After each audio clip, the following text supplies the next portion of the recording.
Hitting record. We are red light. We can go. We're good. Oh, good. Awesome. Because I don't want to have to do a long recap like this again. God. All right. Let's see. Hold on. I'm bringing up my recap. 1 second. No worries. That's okay. Verified. It does say stop recording at the moment. We are recording. All right. Good. Okay. So let's kick this off. So, like I said last time, we totally saved some fishermen, and they kept to themselves at camp, and I guess they weren't that bothersome. There was a dude named Jeff. He seemed a little out of place, a little weird, but didn't cause trouble. The boys, however.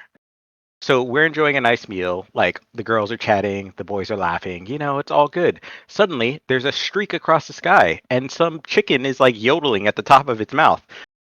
Anyway, it landed nearby. The boys and Ellie went to go check it out. And according to them, some buff chicken dwarf dude just walked out of this crater. Ellie said he has some awesome healing powers.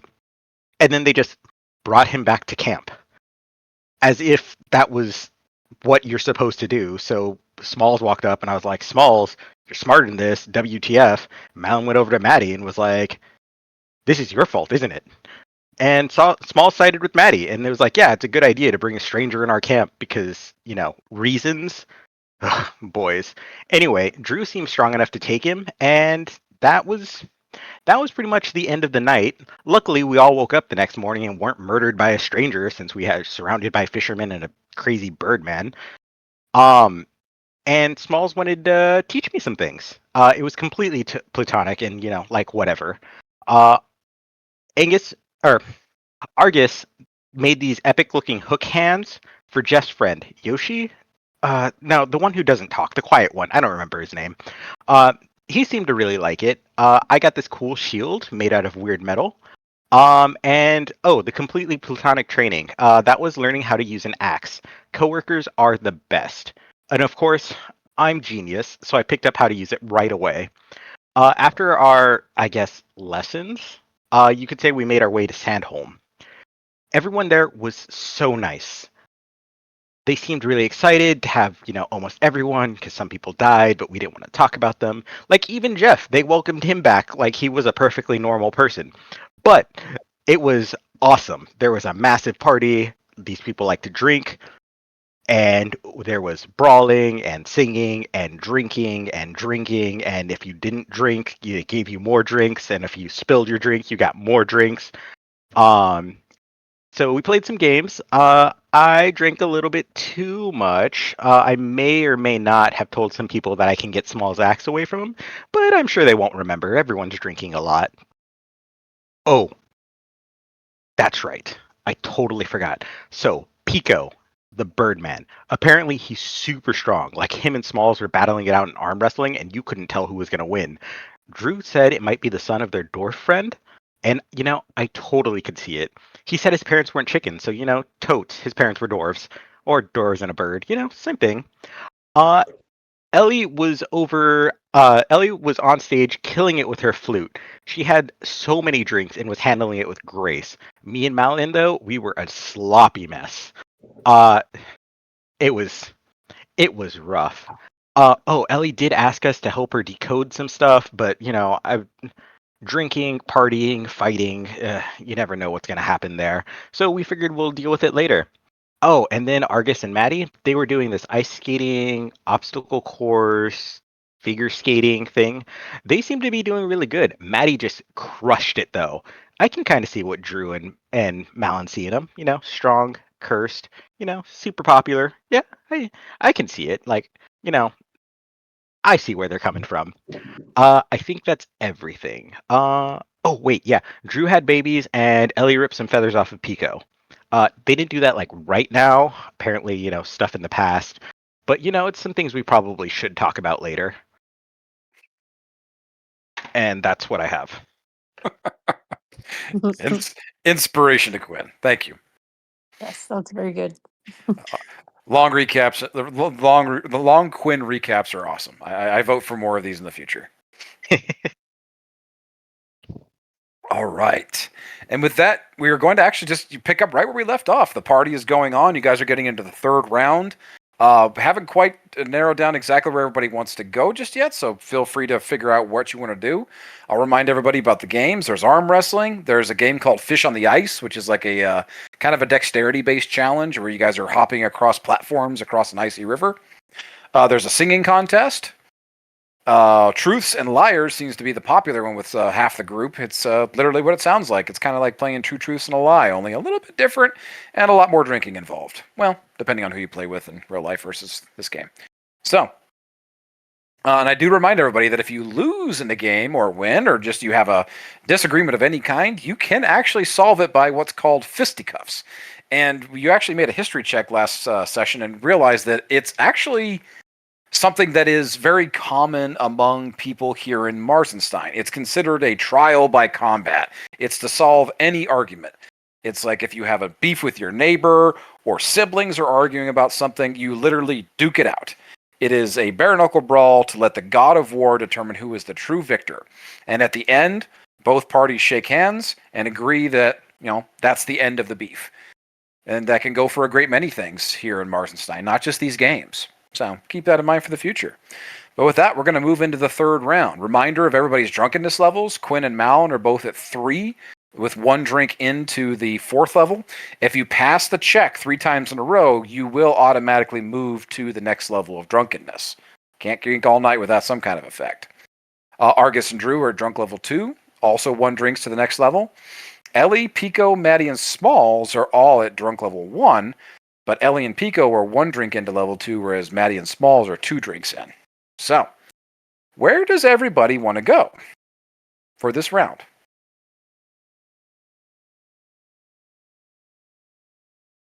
Smalls is going to continue arm wrestling. I'll put that out there right now.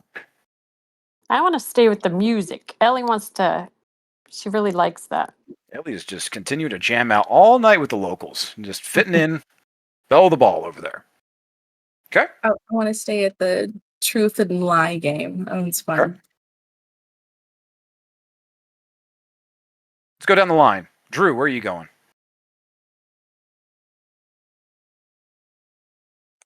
You're muted if you're talking, Drew. Yeah, sorry. My iPad was at the other end of my apartment. I'd also like to stay where I am. Okay. Argus, where are you going? I was muted. That was my retardation. I think I'm going to stay with the ice game for right now. Okay, Argus is staying at the Fish on the Ice. Okay. John, or Quinn, where are you going? I think I'm gonna scoot over to where Ellie's at.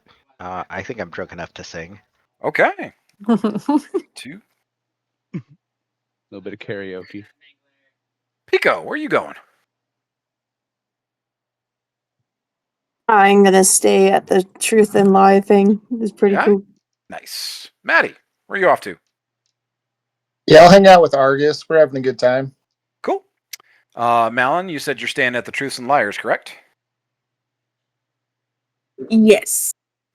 And Ellie is also staying at the singing and music. Okay. With that, we're going to kick up to the top of the round. Small stays by himself over with the arm wrestling, but he's got like a massive gathering of all of these fishermen and fisherfolk.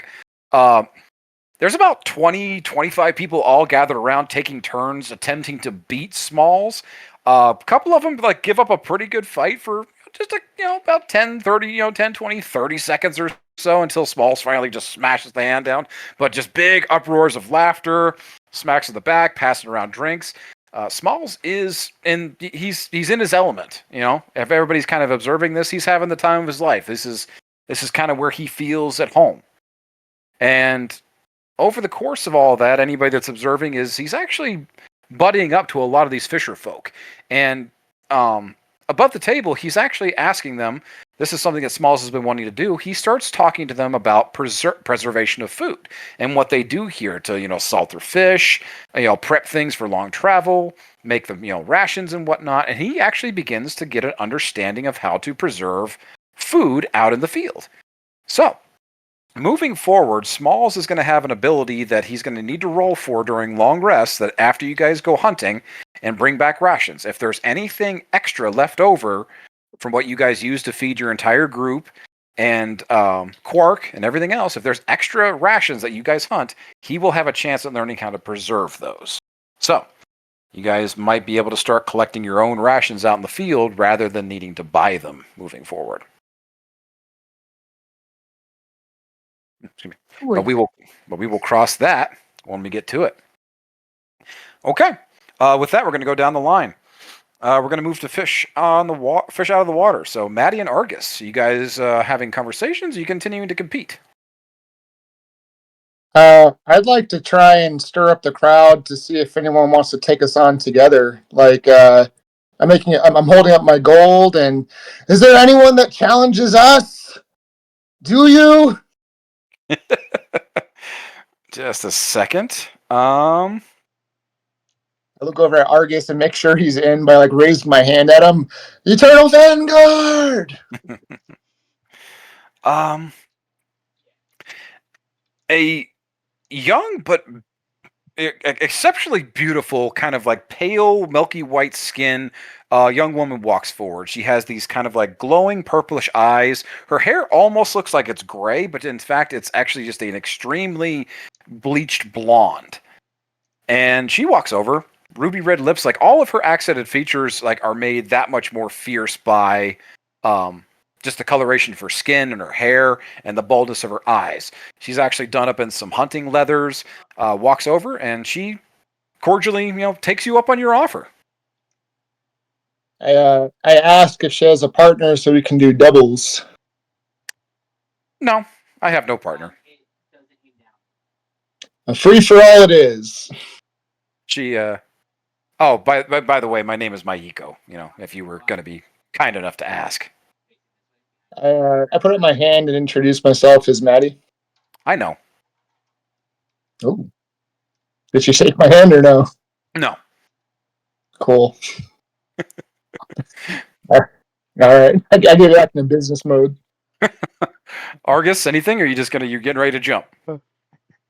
I'm just gonna watch this awkward interaction go from our normally very charismatic leader just getting shot down and just kind of focus on what's about to go down. I don't want to get shot in that line of fire.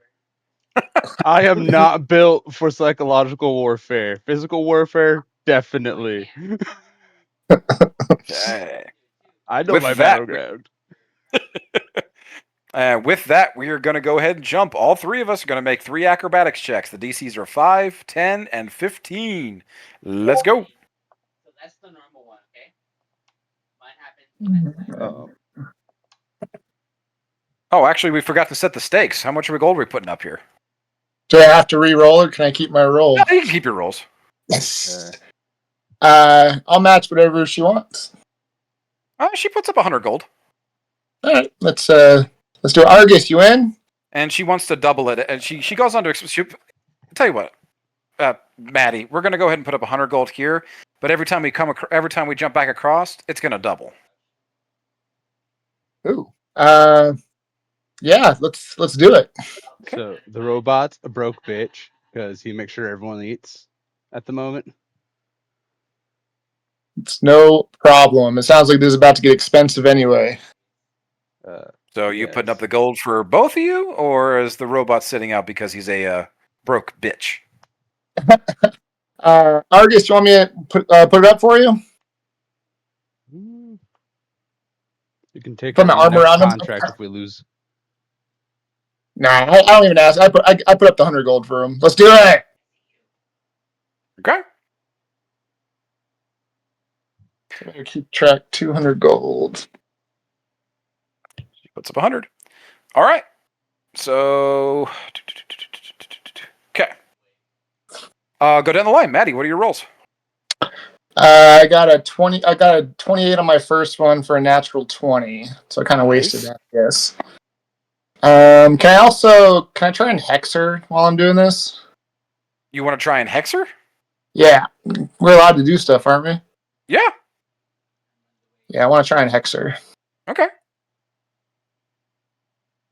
And I'm going to use dexterity as the skills that she gets disadvantage on. Okay.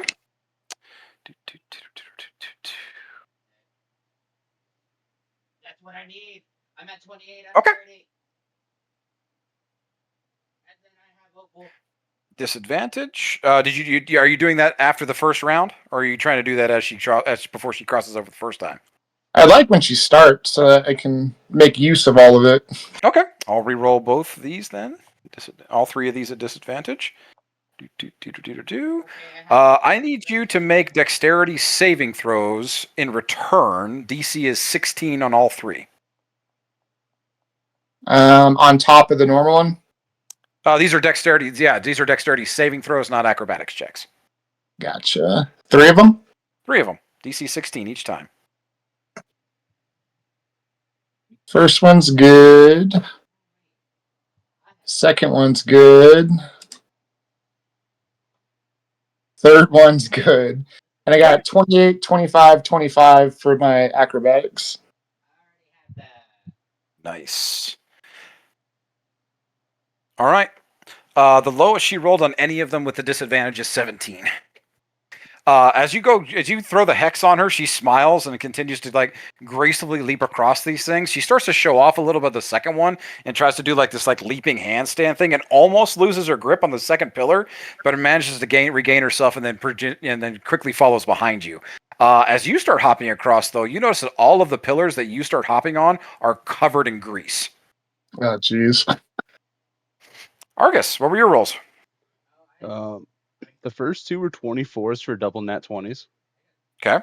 And then 18 Oh, yeah. for the last one. What was the last one? An 18. So okay. You make all 3? I make all 3. It's 14 on the die plus 4 dex mod. Fuck yeah. All right. All 3 of you quickly. Yeah, all 3 of these guys are like putting on a show. And the crowd starts getting bigger and bigger and bigger. More bets start being passed around.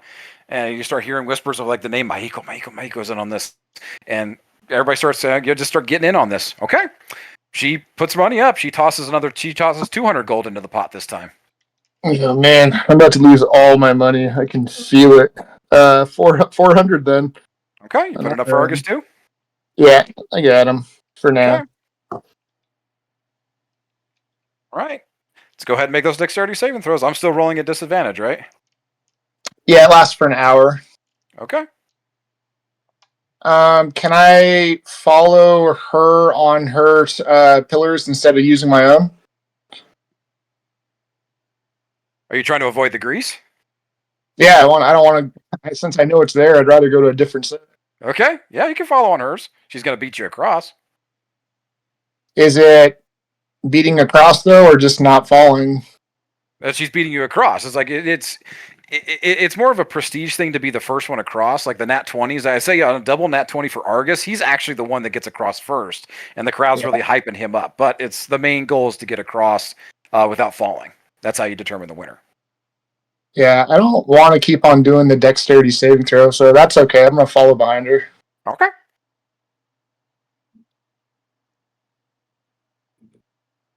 First one's a save. Good.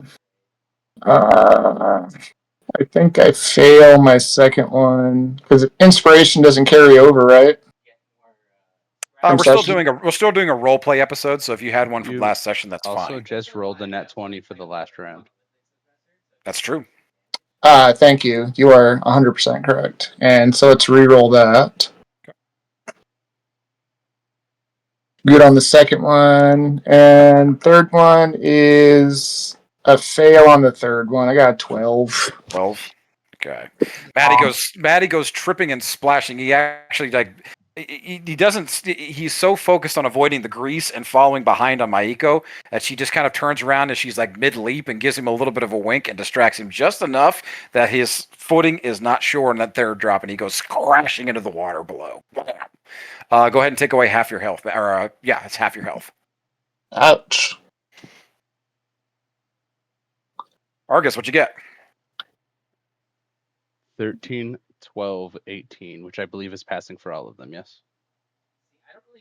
It's 5, 10, and 15 are the ones you need to beat in progressive order. Okay, Argus is still in it. Maddie, you still putting up money for Argus? So how much? This one would be 400 per person?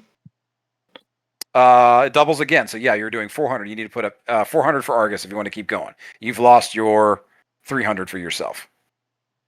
Yeah, let me So for concentration, how does that work again? It's 11 or higher. Yeah, it's either damage or 11 or higher. So the fall damage did 31. So that means a 15 or higher then. Yeah. Let's see. We'll call it for the environmental.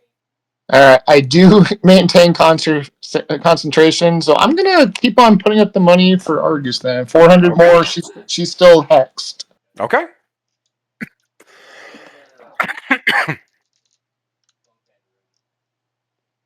Okay. And you put the money across for Argus for to go again? Yeah, I'm out, but I'll bet on Argus. Okay. Let's go again. She is still at disadvantage. Argus, let's make these rolls.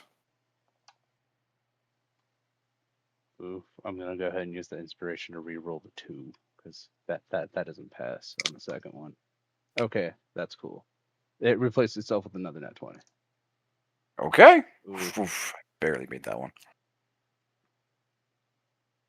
I do, however, fail the last one. Okay. The last Because I on the can't third. use that 20 that was replaced by the inspiration, correct? Because that would null and void. Yes, you can't use it on the same turn that you earn it. I was verifying that my brain was correct. So yeah, I failed the last one. Okay. All right. Argus goes splashing into the water just as he trips on that third last one.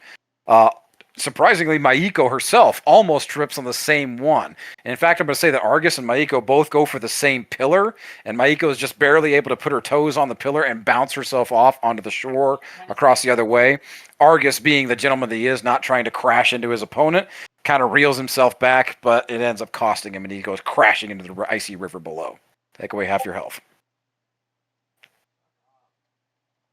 But all three of you gather up on the riverside, and everybody's like gathering around, slapping shoulders. Money's being exchanged. The neutral party that was holding all of the gold for the betting quickly hands it all over to Maiko.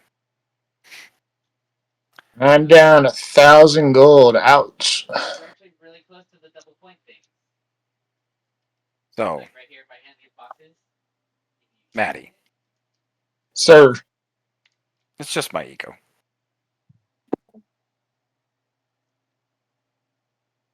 Here, I don't want your money. You saved a lot of our people, and it would be wrong for me to take this. But I'm going to hold on to a favor. How about that? Well, that sounds very honorable, and I give a deep bow to Maiko. Maiko. Don't take it so seriously, pretty boy. Okay, all right. Out here, we're a little bit less formal. Okay. After she called me a pretty boy, I stopped talking. She just kind of gives you a gentle, like a sarcastic bow herself, and just kind of goes back to drinking with the rest of the group. I also how many drinks do we need to take with back and forth too? That's 3, 2. Yeah, 3 each. So you both made it across twice, so it's 2 drinks. And it's Constitution. Is that what it is? Yes, Constitution saving throws. And you guys are at drunk levels. Maddie 1 and Argus at 2. So Argus, you need to beat a 15. Maddie, you need to beat a 10. Meter beat. I fail. Maddie moves on to drunk level 2. Argus, what'd you get? I failed one and I succeeded the other. In the order is Okay. fail and succeed, if it matters. Okay. Actually, You both move up a drunken level. Then I'd say that. So you guys got both at the next drunken level. Maddie, you reach drunk level 2. You now have advantage. You're at that. You have advantage on. You're at drunk level 2. You have disadvantage on all wisdom and intelligence checks and skills for the rest of the night. Okay. Argus, you're at that perfect level of drunk, which is surprising. Like you said, you don't drink, you don't consume, but you're realizing that you can drink, you can consume, and it can affect you if you so choose it to. And with that, you move on to that perfect stage of drunk. You have advantage on all of your charisma checks and skills at drunk level 3.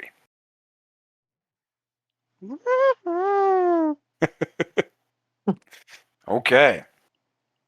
Any conversation between the two of you?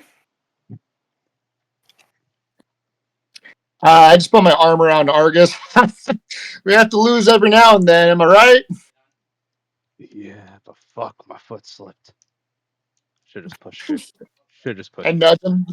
I just nudge him like it looked like you did that on purpose, huh? I can't always be a heartless robot now, can I? I cheers on my drink and start pulling him over to the Truth and Liars game since we're done. All right.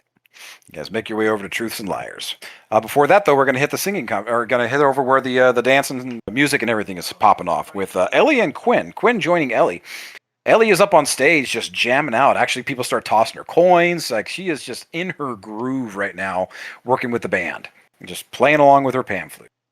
But with the singing over there, you guys can participate in one of two ways. It's either you guys can make a constitution check. Winner is determined by who sings the loudest, or a performance check on who's putting on the better show. You guys can compete against each other, or you guys can just join the party. What do you want to do here?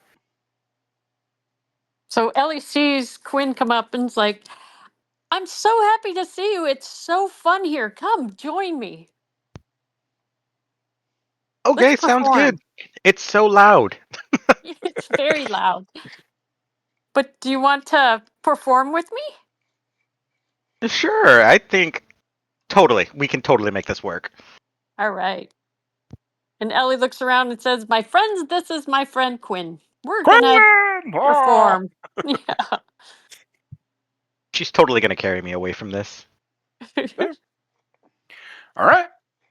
Opposed performance checks. Let's go. All right. All right. Ah! What was that I rolled?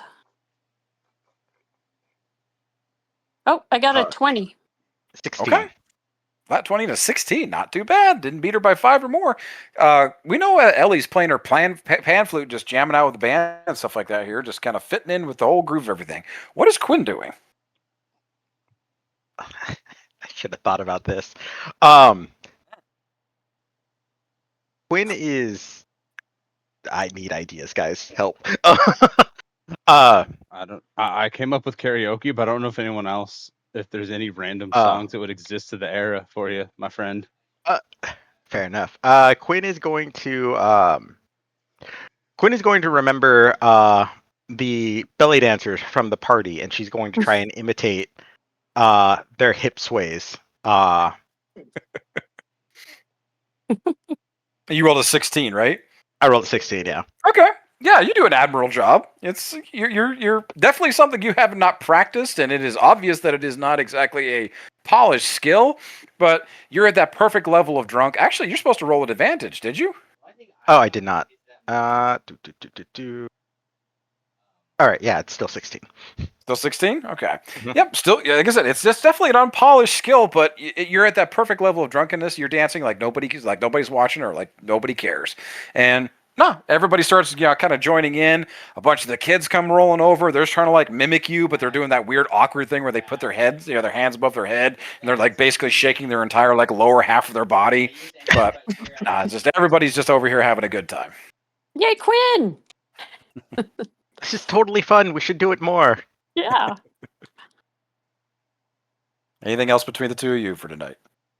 Well, Ellie just walks over and gives Quinn a big hug. This is just the best. It's a new thing. Quinn, being very drunk, nearly falls over when Ellie gives her a hug. Be like, I think I was losing in drinking. Malin made me drink so much. Like, she's a complete lush, and I haven't drank this much in ages. Well, that's fun. You're fun. Yes, Speaking of let's drinks, go over. I'm gonna need 2 drinks from both of you. Okay. Constitution? Yep. And Quinn, you were at drunk level 3. You got to beat a 25. Well, I can't beat a 25. I rolled a nat 20 and got a 22. So Well, hang on a second. Let me double check this. I think 25 Drunk was level what I had 1, to drunk beat. level 2, drunk level 3. Yeah, you have to beat a 25. Okay. Yeah. Impossible for me. So Unfortunate. What'd you get there, Ellie? 11. 11. You also, so you had to beat a 15. You also move on to the next stage of drunkenness. You have disadvantage on all of your wisdom and intelligence checks for the rest of the night. Wisdom and intelligence. And with that, Quinn passes out. Thankfully, she's with somebody. Thankfully, she's with somebody, and bam!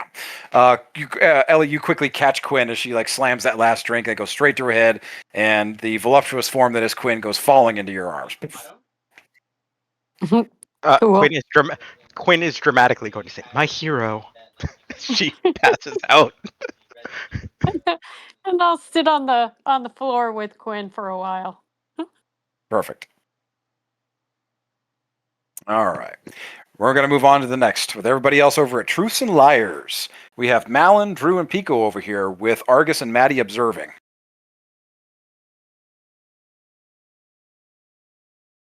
You guys want a reminder on the rules of Truths and Liars?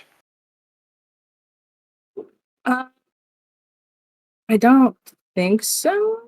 Okay. We have the option to guess, and then it's like a roll, right? Basically, yeah. Two of our opposing players tell one truth and one lie to each other. Each must determine which one is the lie the opposition is telling. This can be done either by guessing, like just knowing each other, or you can either make an opposed deception check versus their insight, and whichever player loses must drink again. Okay. Thank you. So the first in I line like with how I this will said be no, and then I asked anyways. It's okay. Okay, with that, Malin, it's in my notes. Your first in line goes Malin, Drew, and then Pico. Okay. So Morb and I actually had a little rivalry over Maddie. And I won because he left. And I can sometimes read people's thoughts, and I used that when we first met Quinn. And that's how I knew that she was gonna leave, even though I was blind at the time. Those are my two. Maddie gets red. Wait, Monica, can you repeat the second one? Yeah, I can read people's minds sometimes. And I used it when we were fighting Maddie in the big giant cave thing on Quinn. Thank you. So Pico and Drew, what are you guys' guesses? Well, I can't tell. They all sound so cool. She sounds like a cool person. Thank you so much. I'm gonna guess that the first one is the lie. The one about Morb? Morb, yeah. Okay.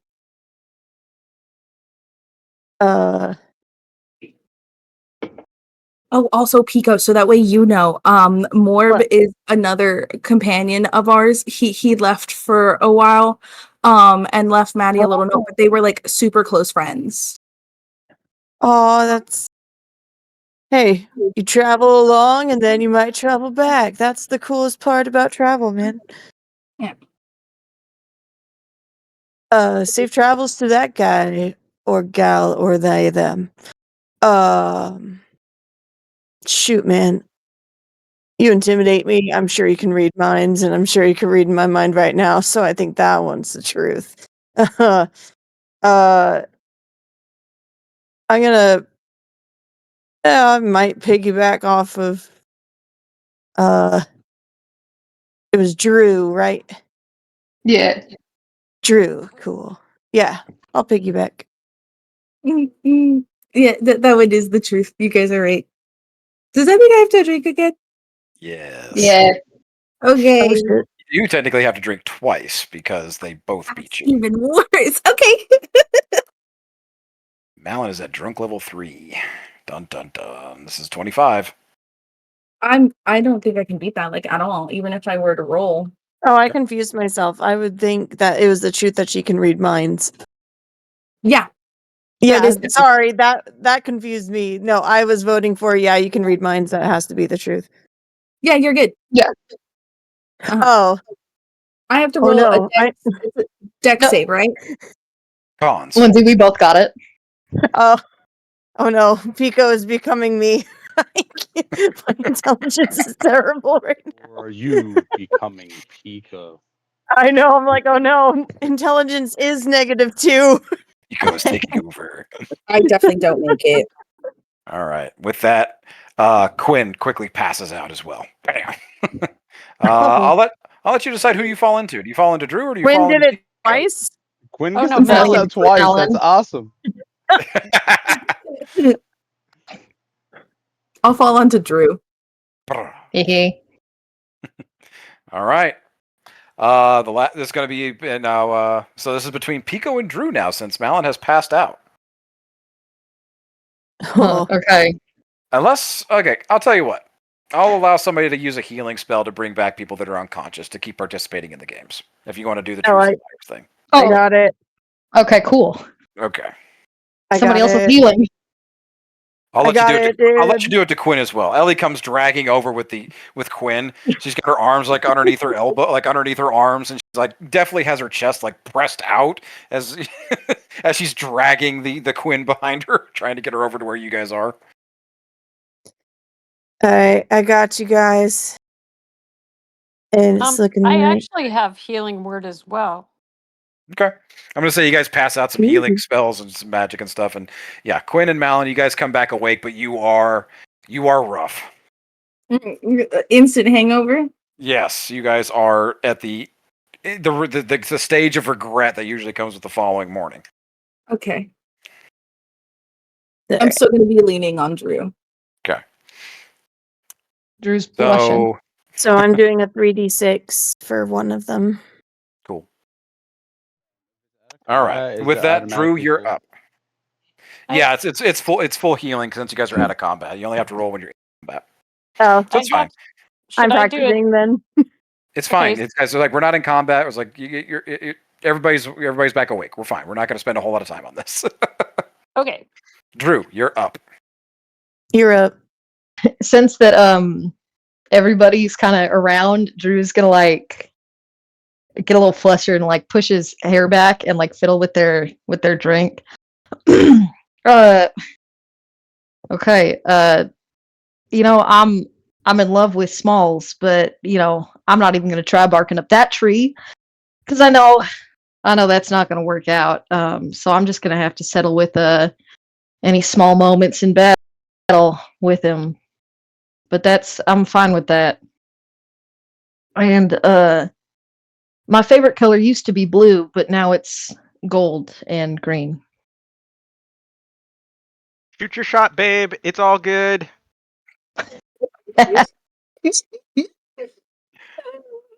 I'll let Malin. You can still continue to guess at this, but somebody has to take the drink for you. I'll put that out. I'm going to let Pico go first since I'm technically out. Two truths and a lie. Or is it one truth, one lie? One truth, one lie. Yep. Okay, fine.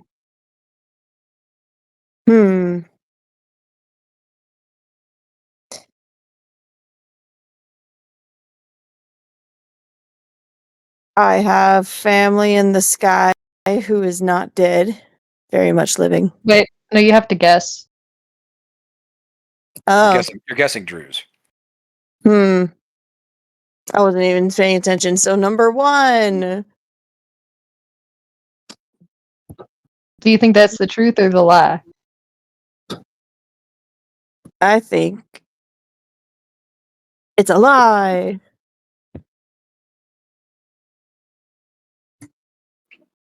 I also think the lie is that you're in love with Smalls.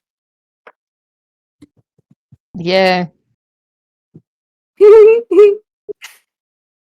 Gold is a good color. Yeah, it is. Oh, Don't you think so, Maddie? What's that? LOL. Hello? You good? You okay? Maddie? I'm good. I'm good. Okay. So I got to drink twice, right? Yes, you need to drink twice. Do I still get advantage on my Constitution saves? You do. Cool. Oh, I won? Shit, that's awesome. Yeah, lucky guess. All right. Wait, what do I need to beat? You're at drunk level 2 right now, so you need to be 2, yeah. 15s. Okay. Okay, I'm good. Yeah, Okay. you're good. Yeah. 18 and 19. That's 2 drinks, but you do automatically progress to level 3 because you were 2 drinks away from level 3. So Cool. you are now at that perfect level of drunk where all of your charisma saving throws and checks and abilities are made at advantage.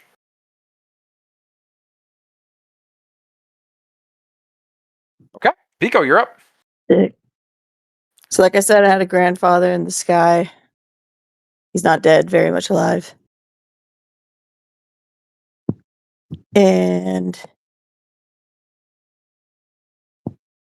I can summon my comet at will.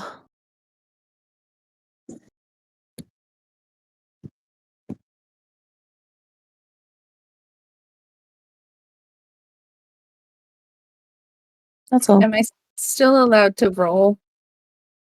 Yeah, you can still guess. Just somebody else has to drink for you if you lose. I'm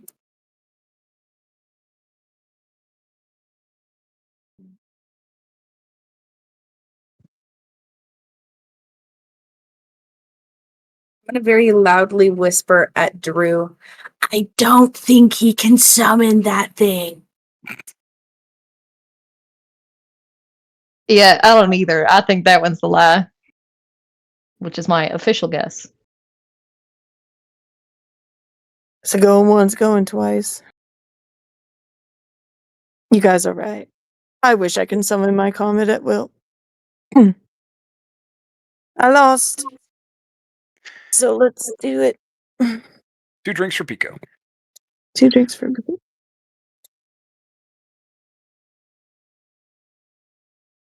All right. Okay. With that, we're going to draw the 3rd round to a close. But everybody is gathered up around the Truth or Liars. You guys are, the whole gang's here together. Even Smalls comes over after his hanging out with the fisherman. Just settles in with another drink, though. But the entire group's here. Is there a chance that anybody wants to go through and play around amongst yourselves, just casually as friends? Teammates? Co-workers?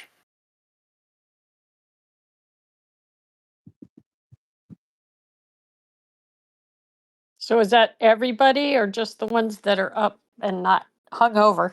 No, everybody can play. That's fun. I'm going to go through a round with everybody.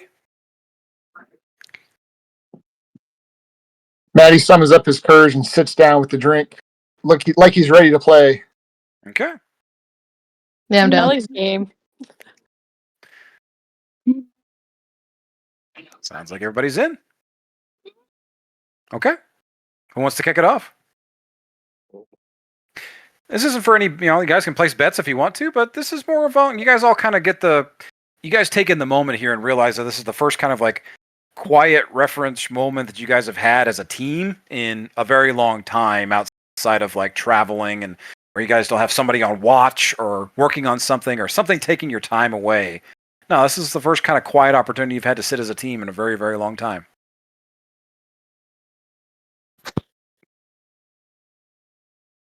So who's first?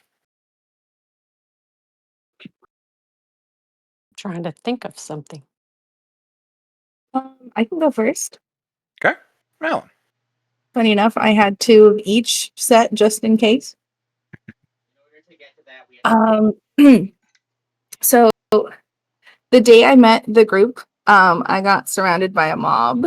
Well, it wasn't that I got surrounded by a mob, but like I was in a big group of people and I panicked and got them to go after a guy who looked kind of like a mouse rat person. And that's how I got the weird rat cloak that Drum used, and that's why he turned into a mouse that one time. And then I also had a best friend back home whose name was Hortense, and he had a crooked wing.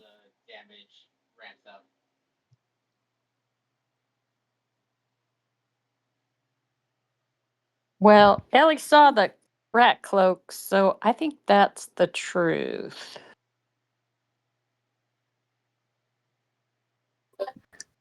Maddie agrees with Ellie. So does Drew. I'll follow the lead. Rat cloaks are weird, and that sounds pretty interesting. I probably should have picked a better truth that one so many people didn't know about. I mean, I totally would have picked the rat cloak too because you told me about that time Drum turned into a rat and was talking to Drew and felt bad because Drew ignored him. Yeah, I didn't ignore him.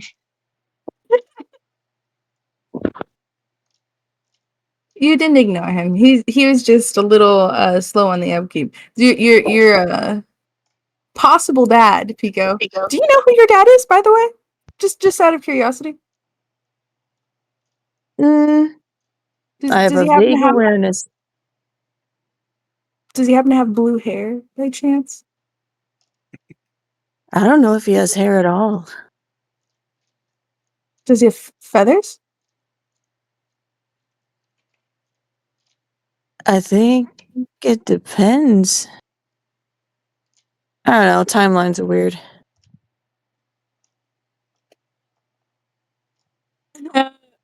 I'm not sure what that means. But either way, you guys Timelines are all weird. guessed it right. So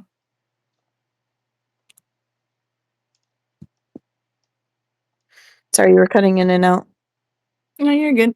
You guys guessed it right. So Oh shit. yeah, You guys can choose to drink if you want to from this or after this. So, think I'm good on the drinks for today.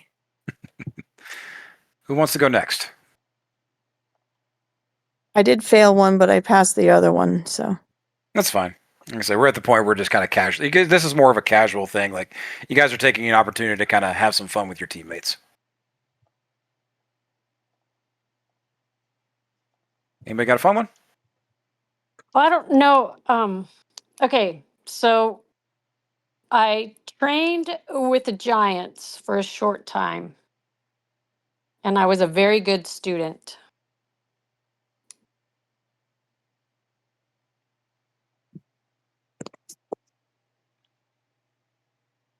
Those are two. Yes, Argus was gonna look complex and be like, "Is that two Wait. responses?" Or were you a good student with the Giants? Because I feel like you being a good student with Giants would be bad with your size. I'm gonna roll insight. Wait, I want to guess that the second one's a lie before Maddie rolls for it. Yeah, that's where I'm Okay. at. In agreement.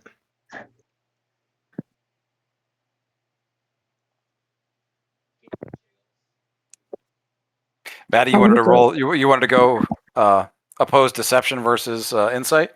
Yeah, I got 17 total. 17 on the insight or on the insight. So Ellie, go ahead and roll a deception. Oh, I'm at disadvantage on wisdom. Oh shit. Yeah. I got a nat 1. Everything is the truth to you at this point. You got will a believe 10 anything everybody tells you. Hi, Okay, Pico. cool. 10 on You? deception. What's that? I got a 10 on deception. Yeah, it's definitely going to beat his nat 1, so you're good. All right, I'll take a drink. Anybody else? Which one was the truth there, Ellie? I trained a short time with Giants. That's how I learned the runes. I wasn't always a good student with, especially with Hippie at the last hearth. She would get angry with me a lot. She did seem like an angry one. Yes.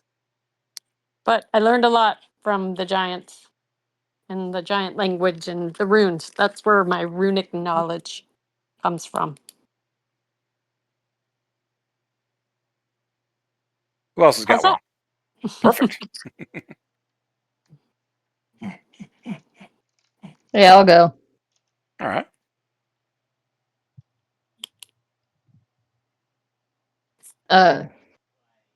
I was a really good sailor, and I really miss being on the water, but I like you all, and I'd kiss every one of you if you'd let me.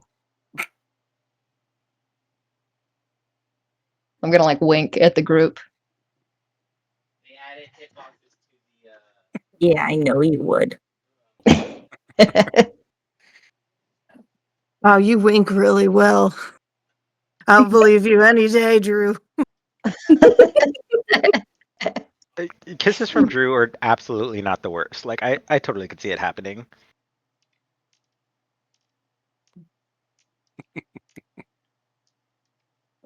So what was the first one? Oh, that I was a really good sailor and missed being on the water. Oh, I totally didn't hear that part. Girl. Those are both true. I'm still just on that one.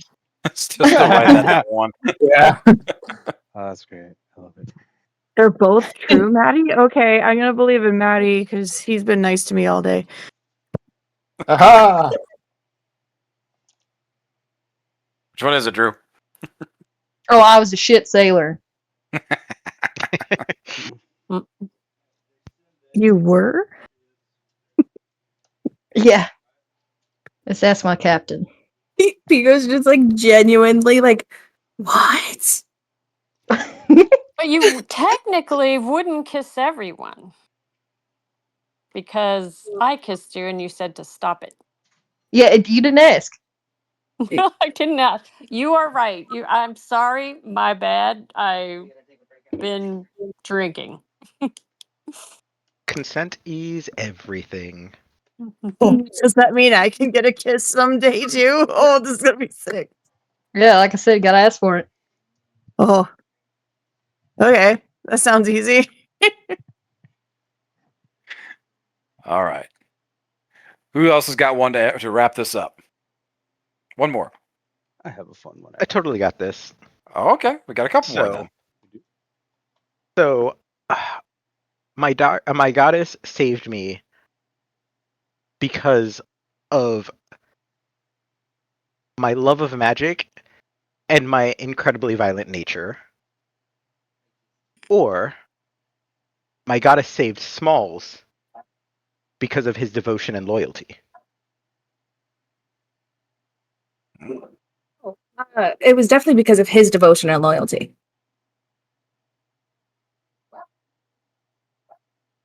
I don't know. I've seen your love of magic. Listen, he may piss me off like most of the time, but that man is incredibly loyal. But it's true. Very true. I'm gonna do insight at disadvantage. Let's go. All right. Gotta get this shit. Let's go. Yeah. 22. Oh. Oh, that was a good first one. Oh, 7. What'd you get for the second one? 7. Quinn barely. 7. Darn. Oh, Same. I roll at advantage, so it's 16. True. I missed by one. That's so sad. Well, no, I roll at advantage, so he I lost know. by a lot more than one. No, I lost by one. Oh. Robot doesn't have any I'm gonna be idea. I'm gonna be perfectly honest with you guys. I literally have no idea why my goddess selected Smalls.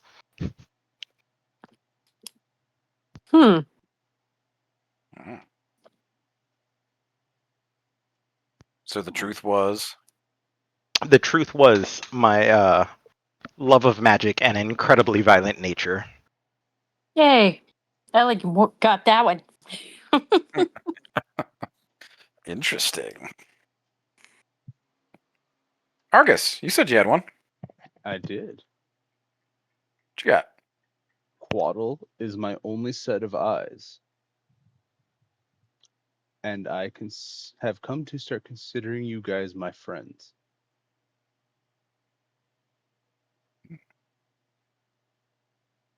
Aw. I'm I feel gonna like the believe the friendship second one is one. always Yeah. true, guys. Yeah, I True. hope the second one's not a lie. I want it to be the friends. Me too. And so I want to know what else you can do. If Quaddle's not your own, do you have like a replacement eye socket thing? Or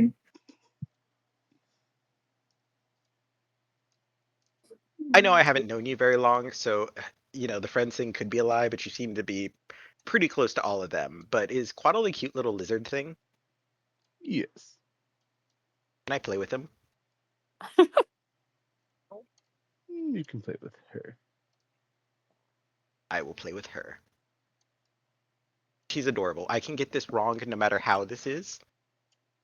And I still have a be friend. right. She can play with Cherry. It's around this time that the little bunny rabbit that follows Quinn around that tends to keep itself pretty well hidden and only pops out every once in a while definitely makes itself known and hops up into Quinn's lap. Am I at the drunk level that my charisma is at advantage at? No, you're drunk level 2. Well, you've been drinking through all this. Yeah, why not? We'll even everybody out at drunk level 3. Alright, I wanna go. So which one was it, Argus? The first one is a lie. I haven't Yay. checked to see who you guys are. Friendship. Oh, good. I thought he was going to say that he can see with another I don't know about that deity bird, thing though. right there. Yeah, special eyes. You know, They don't this have is my the most brand. I've ever had, actually. Yes, Now that I think I about it. don't know your species to have friends, as he does air quotes.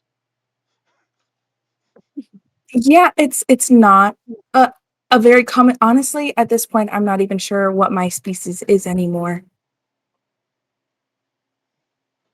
Well, I guess that means my question totally wasn't going to be awkward or at all, because I've studied a lot and I've never met anyone like you. Yeah, because well, whatever I was before when we first met, I am definitely not anymore, and I don't know what that exactly means, but Growth, sister, growth. That's where we all want to be. yeah, I guess so. Hey, Maddie. Maddie stands up, ready to go, ready to play the game. Maddie, are you gonna give us a question? Answer? Maddie, Truth totally Maddie, zip or up your lie? pants. Maddie Truth or lie? Truth takes or a big lie? swig and says, "You know, it's time I told you that I was born a prince, but I wanted nothing to do with my family. Or my biggest regret is killing my best friend." And then I started taking more drinks.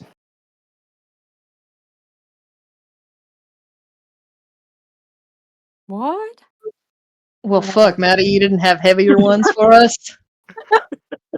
You didn't Maddie, get Maddie serious. keeps drinking. Okay, sweetie, I need you to have a seat, please. Go ahead and sit down before you pass out. Almost there. A little more. No, it's okay. You can sit down. I don't think he hates his family. There's no way he'd hate a family, dude. I'm gonna go with biggest regret thing. Maddie sits down, chuckling a little. Yeah, I think I'm right, guys. What do you guys think? I Yeah, totally think we should bring this game to a close. I think Oh, so too. I think yeah. it's time to go to bed. Okay. Do you want to go lay down, Maddie? We'll go to sleep. Just beware, Malin. He's terrible at sleight of hand. Hey, Maddie will take Okay. another. Hmm? Oh, are you Sorry. talking about? Okay, it's okay.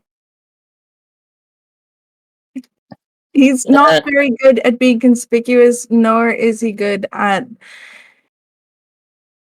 paying attention to very obvious signs. Cool. I love this group. Yeah, I'm ready to go bed. Maddie won't finish the answer. Then he'll actually just get up and just kind of walk away in a very sad emo way.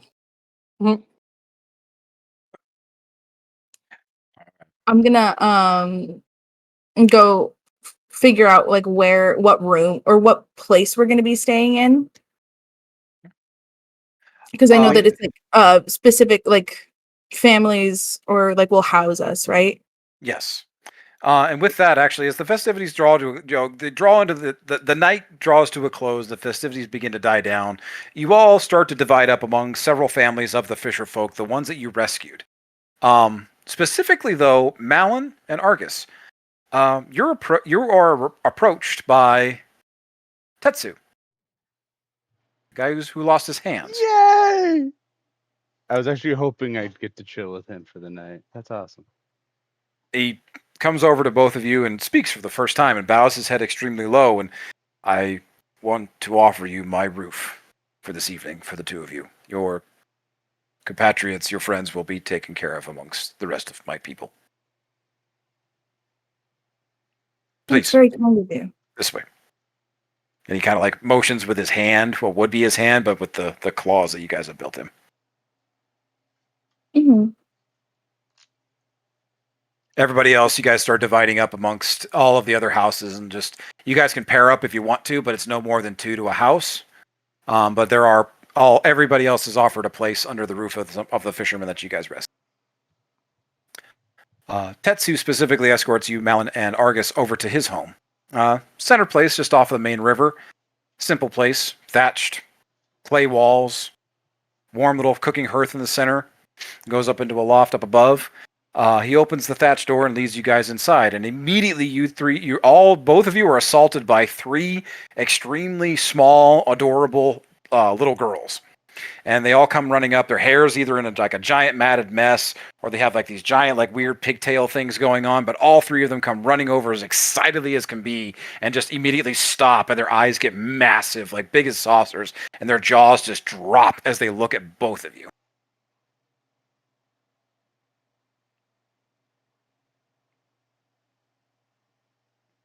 I very awkwardly wave. Wow. Tetsu comes in behind both of you. He mushers out. Girls, you're supposed to be in bed. Please, bed, away with you. Please. These are my daughters. This is Po, this is Tay, and the little one there is Toe. These are very good names. Little Toe comes up and like tugs at Malin's your leathers, and she like beckons you down to her. Mm-hmm. I'll go down. You're pretty. And Thank you. Po and Tay come over and they're like kind of like touching on Argus, and like, what are you?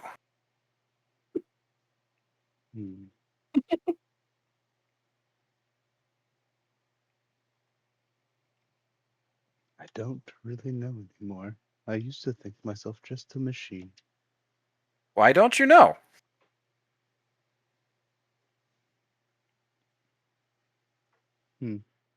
Yeah, why don't you know?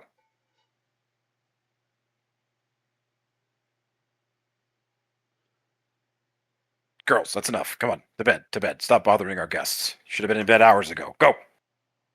He ushers them off, and all 3 of them scamper up a ladder to the loft above, and they go to bed. But you can easily look up and see like 3 little sets of eyes peeking over the top, little fingers over the railing, looking down at you guys as Tetsu offers you a place around the hearth. Can I I'm gonna say something to Toe telepathically. Okay. You should go to sleep. Your father told you so. She starts screaming up above. But it's like one of those like you're scared in a fun house like the spook house type thing. She's absolutely loving it. I'm gonna like cover my mouth and laugh. Forgive my daughters. They don't get much excitement, and they are. Since you brought me home today, they've been. Just say they haven't gotten a whole lot of sleep. It's understandable.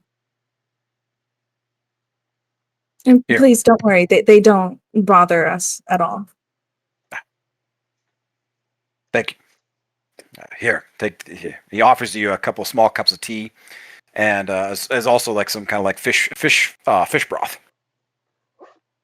It's very warm, and kind of like almost immediately starts kind of soothing that headache that you have there going on, Malin. Sorry, Lord Argus. I don't know if you. I saw you drinking outside, but forgive me if I overheard that you said that you don't eat. But here, I prepared something that you could at least drink. I greatly appreciate your hospitality, sir. Appreciate my life, thanks to you too.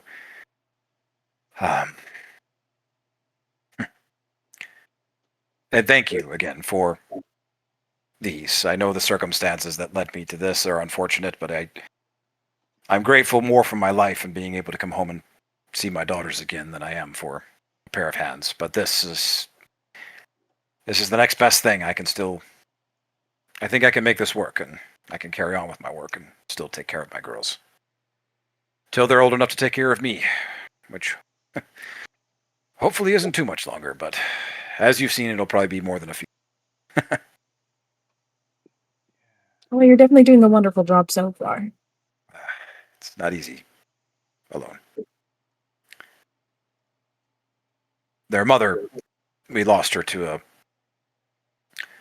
a freeze some years ago. Been trying to take care of them as best as I can.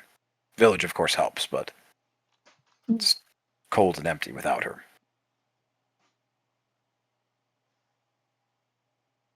You're doing very well. I'm glad we were able to help and continue this. Kind of you to say. Oh, that reminds me. Excuse me a moment. Disappears into a back room for just a few minutes. Is there anything you're doing or saying while he's gone?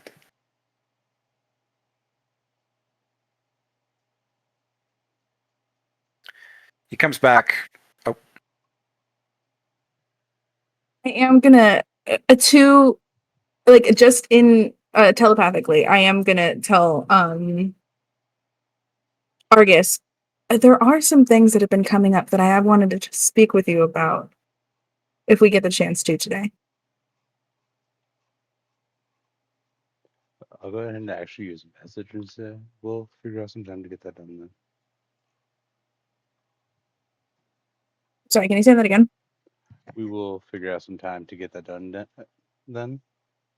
Mhm. I'll be doing that via message. I would appreciate that. Thank you. Tetsu returns a couple minutes later, and he has a small bundle wrapped in his hand. I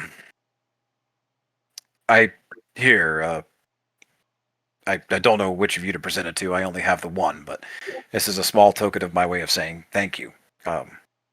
This was my wife's.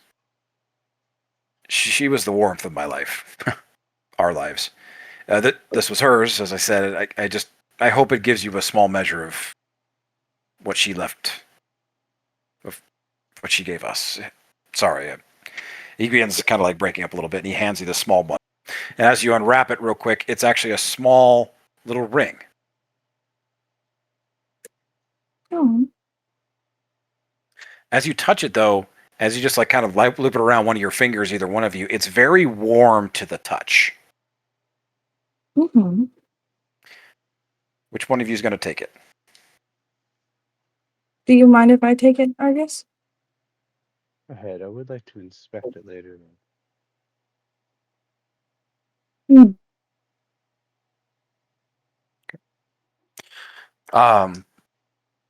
With that, I'm going to check in. I've had a very long week, and I would like to sleep. So please, the main bedroom down here is yours. Help yourselves. There's 2 separate beds. I will be up in the loft if you need me. Just please, my house is your house. Anything you need, please help yourself. Good night. He climbs the ladder and joins his daughters and like, come on. And he like beckons them over to bed. And they kind of scamper away from the edge.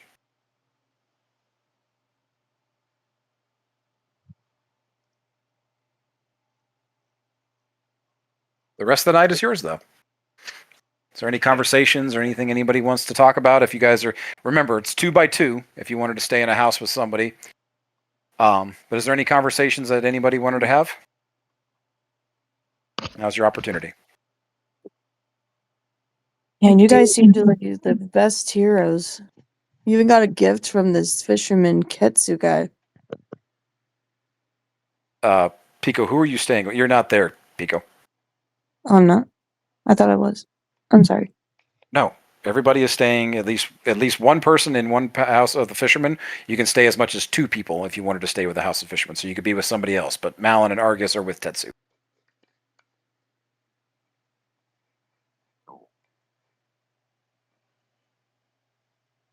So, Quinn, maybe we can get a place with one of the musicians.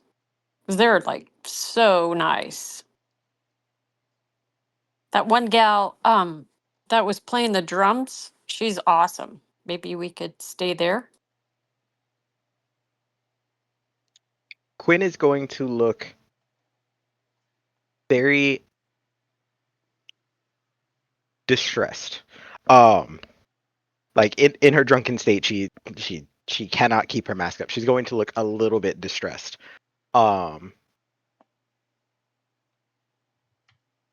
Ellie, I totally would love to. I honestly would, but I think at least someone who is Maddie's friend totally needs to go to him. You've known him longer, maybe Drew, but we need to make sure somebody goes with him. Hey, Drew, what Yeah, are you gonna do for the night? I'm already next to Maddie.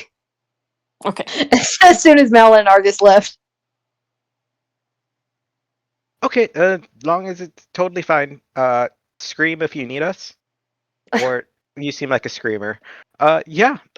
Ellie, let's totally go find someone in the band, or maybe that Jeff Unless, guy. yeah, there you go. Unless you wanted to stay with Smalls. No, he's totally fine on his own. He's probably gonna stay with Pico, or arm wrestle some Oh. more. Okay.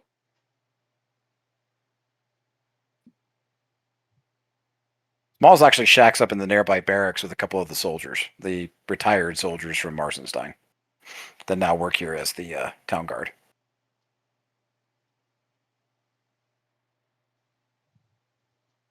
So can we find someone in the band or? Yeah, you can stay with the drummer. It's fine. She welcomes you in. Thank you. Thank you for your hospitality. You're awesome on the drum. No problem.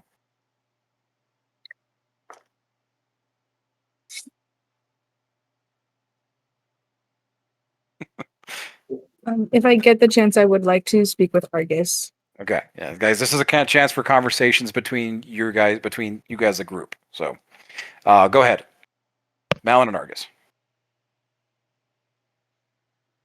So it's come up a few times now, but I've noticed a lot of people referencing you as sister. Mm.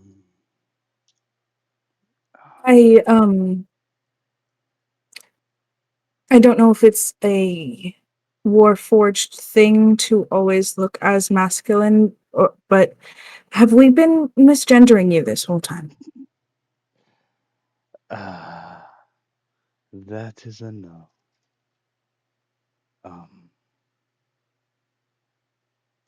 Warforged are intriguing constructs within their own. It's why I don't know if I'm just a machine anymore. In what way?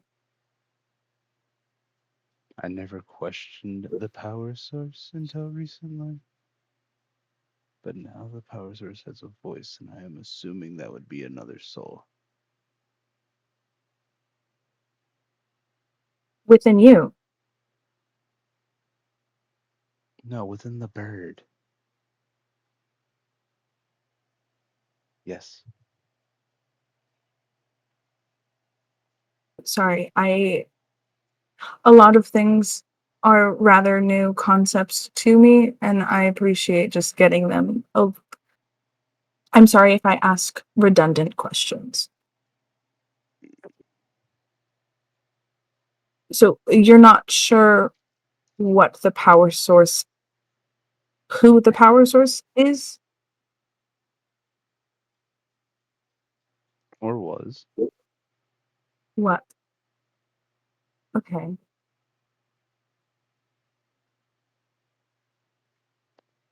It's I have noticed that you seem to also know a lot more about my I'm gonna do air quotes. I go species. Then I possibly know about them.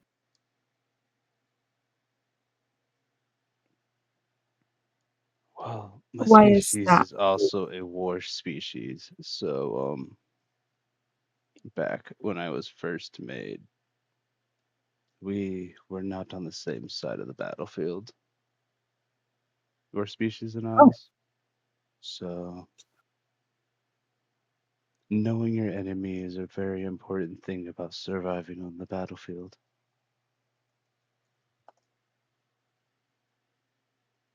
so the hive fought against your kind? Mm, Who did you fight for? That's still a bit fuzzy at the moment.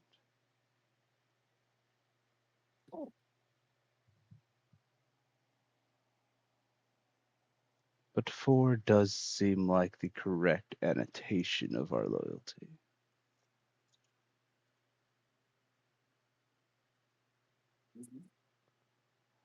Whether or not we All were right, told everything necessary at the time is moot considering what was done. that is fair. Is the hive something that you still have a directive towards? I myself am just a cook. For the rest of my brethren, I cannot speak. Or sisterin. Not sure if everyone's soul core is going to decide its gender or not. I don't know. I can't assume these days. Right. Lots of things have changed since the last time I was here. I see.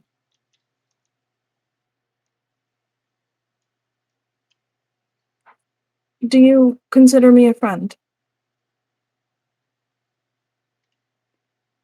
Or an acquaintance? I feel like we would be friends. You have showed me no reason to not trust you. That is good, because after seeing what you've done with that frying pan, I don't want to be on your bad side. Well, then make sure you eat, don't complain, and make sure we get enough food for everyone. Of course. I appreciate you giving me that information and trusting me. Yes. It also feels like Quatzal might need to take a nap of some form.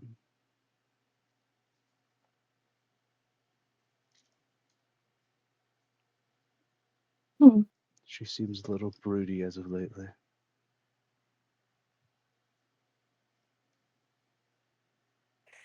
So do And you after think that, the just pat core the very probably irritated and almost shedding snake.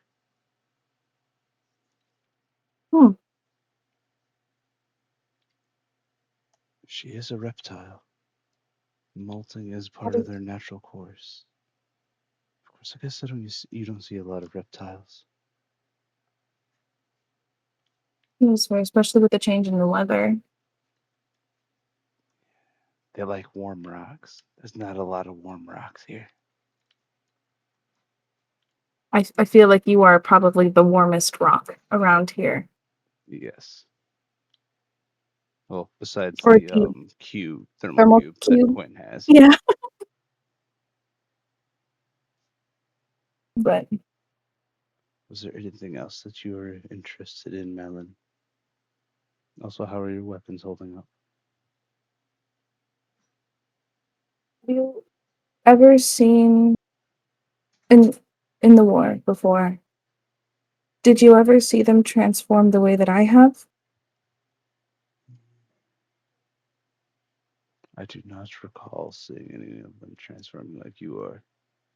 I also don't recall any of them having any sentience of wanting to change their own name.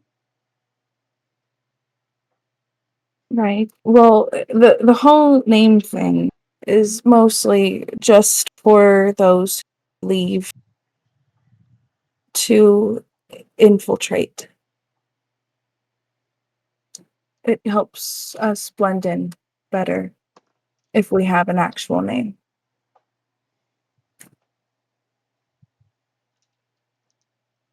Which we are left to choose that for ourselves, which is why I was going by Abby for so long. I am horrible with names. It's not something that I ever had to think about, and so I ended up asking the others.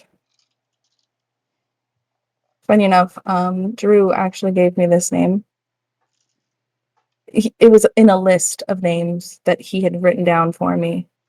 And when I chose this one, they got this look on their face that was so cute. He was so excited.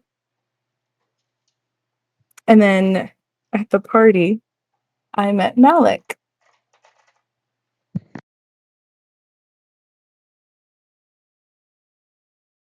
The attraction that Drew has for Malik is not lost on me. And the name similarity isn't either. But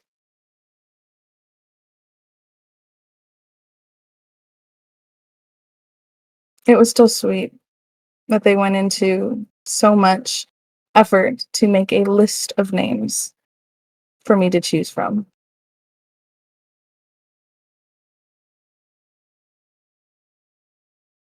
I don't think I'd ever change my name again if I ever had the opportunity. I think I'll stick with this. But yeah, it's not something that's common for the hive in general.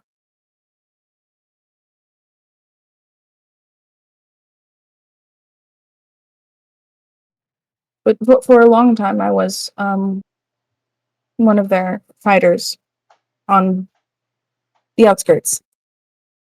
That is how I received most of my military training in combat.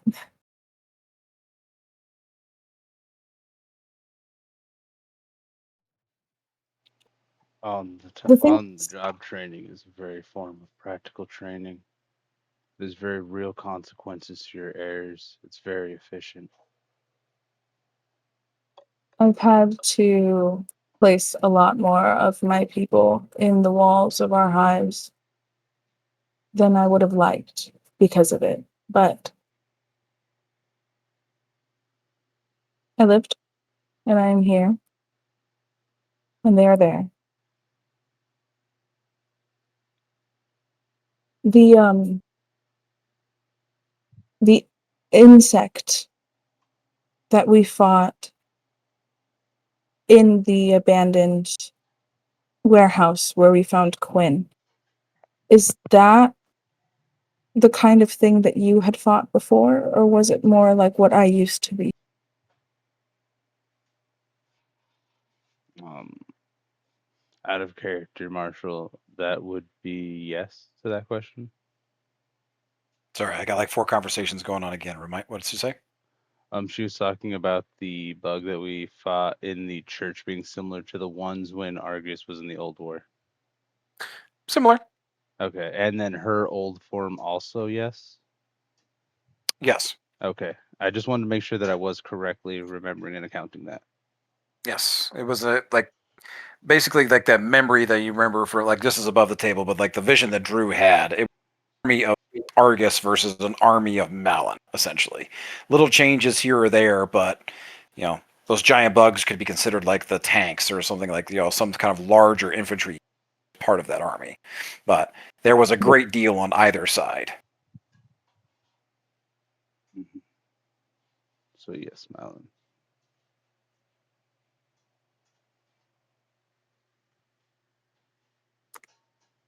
Funny enough, that is what I also fought in our own war back home. What was my home? Could there be the possibility that the things that Bree had developed for war,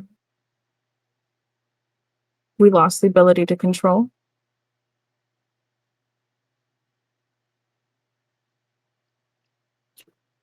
And then we ended up having to fight those exact same things that you fought against.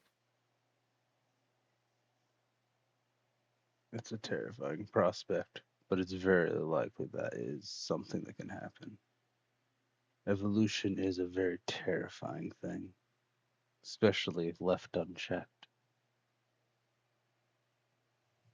Sorry, can you say that again?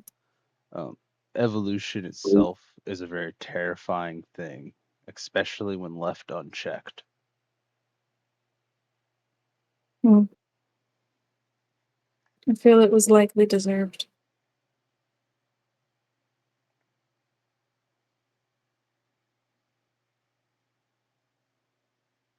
Well, we should probably get some rest. We've got more traveling to do tomorrow. Thank you, Arcus. Of course. Get some rest. I'm gonna go find that nice little corner and put Quaddle away in the cube for the evening. I will find a place to trance. Perfect. Okay. Well, that's Malin and Argus. We have Smalls and the soldiers. Smalls just kind of goes off and does his own thing for the night, catching up with, military buddies, so to speak. But we have Quinn and Ellie bunking up together, Drew and Maddie, and then Pico and Quark, of all things. Who wants to go next? Well, I would like to talk with Quinn. Ellie wants to talk with Quinn just a little bit before. I know she's kind of not feeling it, but I just have a couple questions. Go for it. So Quinn, Yeah, you babes. are What's up? you're so intriguing to me. I just was kind of wondering about your backstory, if you will. I mean, how did you get that uh tattoo, that burn, that scar on your forehead? Who were you?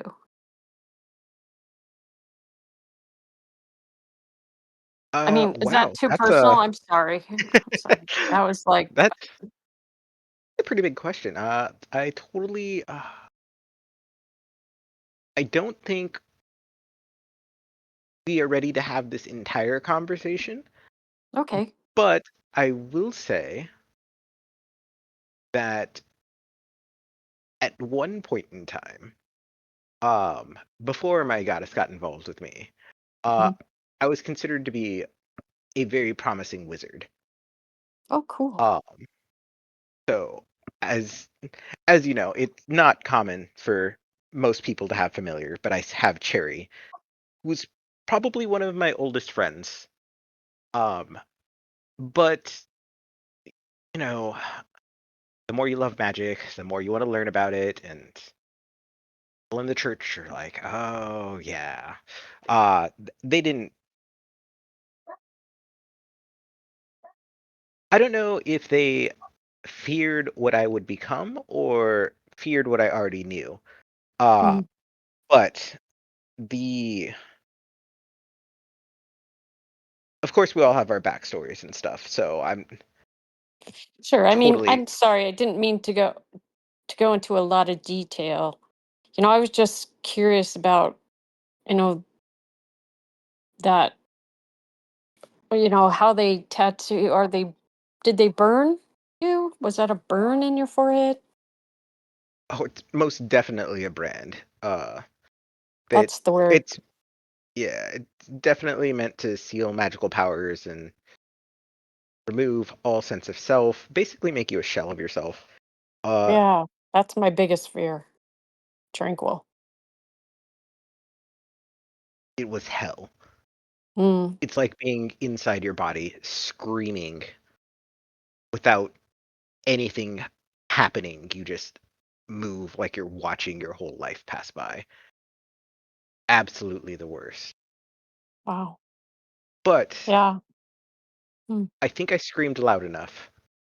Uh, and that's totally how I met my goddess.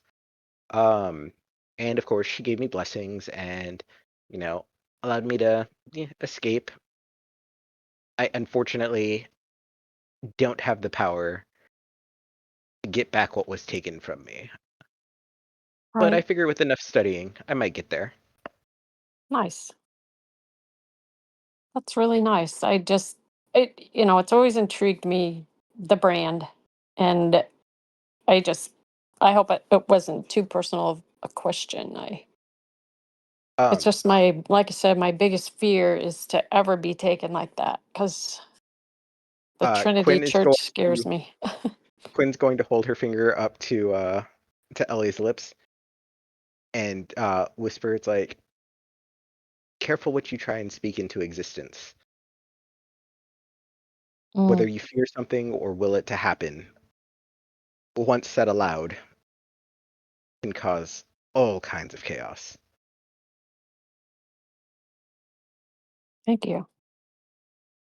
I'll keep that in mind.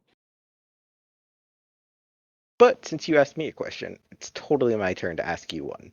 Sure.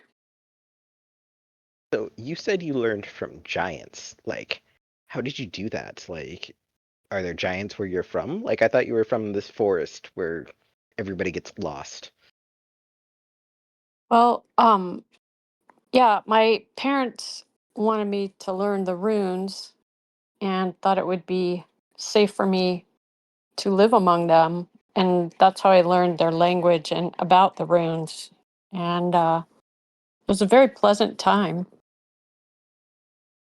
But yeah, they taught me all this, well, secret, sacred uh, things about the runes. And of course, I can speak giant because, they taught me in their language. But yeah, it was really an inspiring time in my life. I really appreciate my parents doing that. That's totally awesome. I kind of wonder if my parents were supportive, but I feel like Oh, that time I will never know. sure. My parents were pretty cool musicians. That's why I always wanted to learn the pan flute because my mom used to play a song at nighttime that would really calm my nerves. So yeah, but I haven't seen them in a long, long time. I I think they're still alive, but I loved my time at the hearth as well. Although Hippie didn't really tolerate me very well, and I don't think she tolerated a lot of people. But it was really, uh, it felt like family there. So that actually, Elder Ingrid becoming my godmother was a blessing as well, because she taught me a lot of things. But yeah, I always want to call her Grandmama, but she's like, that is not my name. It's like, okay. Some people you just want to call that. You Oh, said the last hearth. That's where your friend or their friend Xena ended up. Do you know yes. anything about that absolutely gorgeous golden pup that was standing next to her? Like that, like absolutely beautiful. He seemed very angry, but he was completely cute and adorable. I think he would make great friends. Oh, yeah, that was lucky. Or that is lucky. And when we saw Xena last with him, he had totally transformed into that beautiful creature that he was. But our friend Drew, um, he and Lucky were almost inseparable. We found Lucky in one of our travels and battles, and he just took to everybody. He was with me for a while, but then Drew just totally got close to him, and he was a great companion. And I'm so happy um, that he ended up with Xena. Whoa. Um, above board. Scratch that, because Xena wouldn't or Ellie wouldn't know that. Sorry, I. Yeah, Sorry, I technically you wouldn't, totally. but it's okay. It's a good catch. Yeah. So technically, I wouldn't know that, but I would Well, tell you, Quinn, that. you could Yeah. have heard it. You could have heard it from Zeta. You are technically Okay. communicating with her, so we'll just say that. Yes. Yes. Okay. There you go. That's right. Sorry. Yeah, you were saying that, and I was like, did I miss my timeline? Am I wrong? No, Okay. no, no. It All right. totally. Okay. I became somebody else. Sorry. No Yeah. worries. All right. Well, that's pretty awesome. So we should, maybe when we're not in the middle of a town, especially a military town, we could talk more. I think it would be good for us. Sure. Yeah. I mean, I would love to learn from you. You seem like you'd be an excellent advisor, especially what you did with closing my lips. I think that was very important that I never, because living out in the woods, it's like I never had to really catch my words, and here I'm finding it more and more um safe if I don't say what I'm thinking. Totes understand. Like, I say what I'm thinking way too much and it gets me in trouble. And, I think Maddie hates me, but I just tell him the truth about what I feel about him because to see him attacking a lot of people, I Yeah. guess it's kind of hypocritical because Smalls attacks a lot of people, but just, we have a interesting little group here. Yeah, and I both of think, us are new, so it's kind of like. yeah, just kind of being thrown into a group that just attacks each other. Like it's, I think we'll. I don't know if we'll totally get along, but at least they're reliable in a fight. Yeah. Yeah, and they seem really tight with one another. They've been together a long time. So that's encouraging. Learn from them. So, but do you trance or do you have to sleep all night? I totally need my beauty sleep. You can't look like this if you're not, getting 8 hours of sleep And minus girl, one you hour are of breathing. gorgeous. Yes, but I'm going to trance. I'm getting tired, but I'm going to trance and then read some more in the primer. The Slorhole primer, which is so cool. All right. Well, totally have a good night. I All am right, going you to too. write up a scroll and then I'm headed to bed myself. All right, sleep sweet. Good night. Night. All right.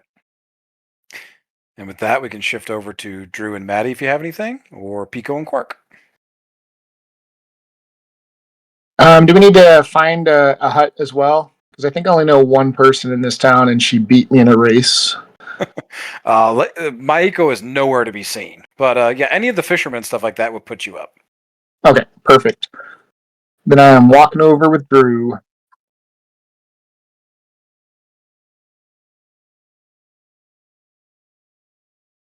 The floor is your guys's. It's like you guys, like Oh wait, where are we going?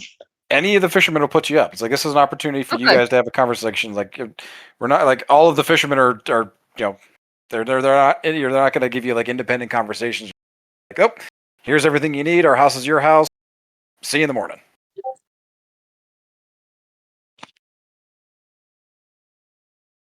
Then I'm good unless Drew wants to say something. Yeah. There's just a couple things. So my eye, I'm gonna point to my blue eye. For a while I thought it connected me to Slevin, but it doesn't. It's a It's really kind pretty eye, though. of thanks. It's my sister. Oh, okay. Interesting. Yeah, I don't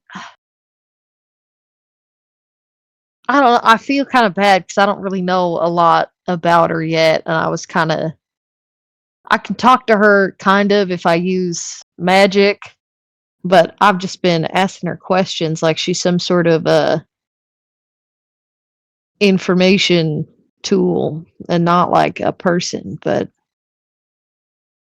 Is your sister still alive? well, her consciousness is in my eye, Maddie. And I Hmm. think it's my fault that she doesn't have a body. Okay. Okay. You probably could use that for the truth and lie game. Am I right? No, that's way too personal. This is a game. It's for fun. Oh, yeah. That makes a lot of sense. Maddie, do you not? You know, I'm sure your childhood was weird, but you played games, right? Yeah. I mean, yeah, kind of. Like, I mean, absolutely. I just didn't understand it at the end there, so I kind of just made some stuff up. Yeah. Now I'd understand if this is too personal to ask about, but your best friend that you killed, was that the puppy we saw in the mushroom vision? Oh, yeah. Oh, yeah. I don't. Yeah, that makes a lot of sense. I don't really want to talk about it though. It was, Yeah. No. Yeah, that's fine. yeah, yeah. Good call, I guess. Oh, I wanted to ask. When you were in Slevin's spooky castle, did you see a finger? Hate Slevin. God, You I know. know, I fucking hate that guy. I'm actually a little embarrassed to say because I was running away from the clones and everything, or whatever they were, like I told you. And I thought I saw a finger there, honestly, and it was weird because it was like in like one of the tubes or whatever, like with bubbles and like science stuff happening. Like I should have actually probably taken a look at it, but I was just running as fast as I could. I just didn't want to have to deal with all the Slevins. Understandable. Honestly, I barely got it. It might not even be a finger, to be honest with you. But now that you're talking about it, I want to make sure you know.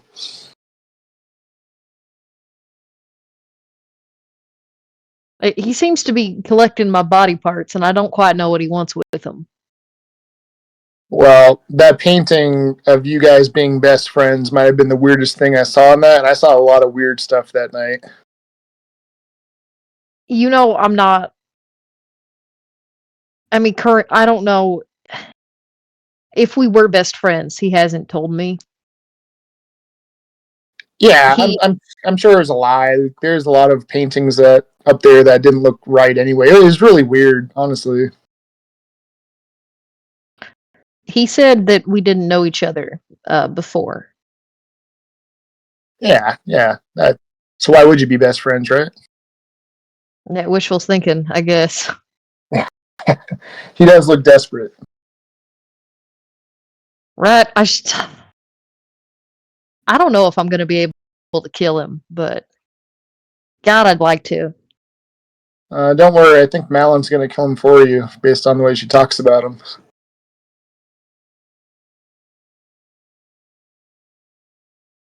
That'd be I wish she would. She should kill him. Did is that like a real thing? Like, did he do something that we need to kill him for? He changed her mouth, and he branded me.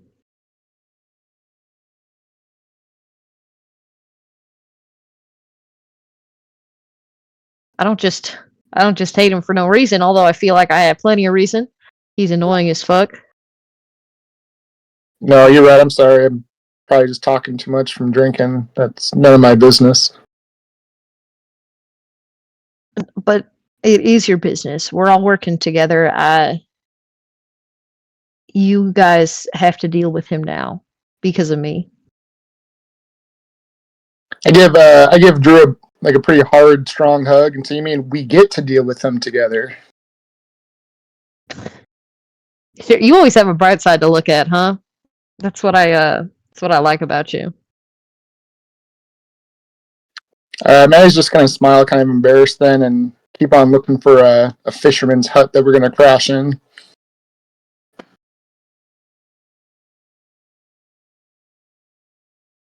Oh, you guys have been in one. Just saying, you guys are having this conversation in Oh. a fisherman house. Yeah. You're not just like outside still. Oh wait, Maddie, one last with her name's Dion, by the way, my sister. And Slevin said my real name is Pan, but I don't like it. But like Peter Pan. who? What? Sure, I don't. I thought like a cooking pan or like I don't know. I don't think it suits me, but anyway, Dion gave me a vision when we were fighting that bug, and we were fighting an army that looked like Malin. Oh, So I told you before that I'm probably going to have to choose between my past and what's happening now, and I don't know if I'm going to make the right choice. well, when it comes up, I mean, if it's between your past and your future, I know which one I'm a part of, so I can hope. Yeah, me too. I'm gonna give Drew another hug. Maddie, Hmm. if I make the wrong choice, will you kill me?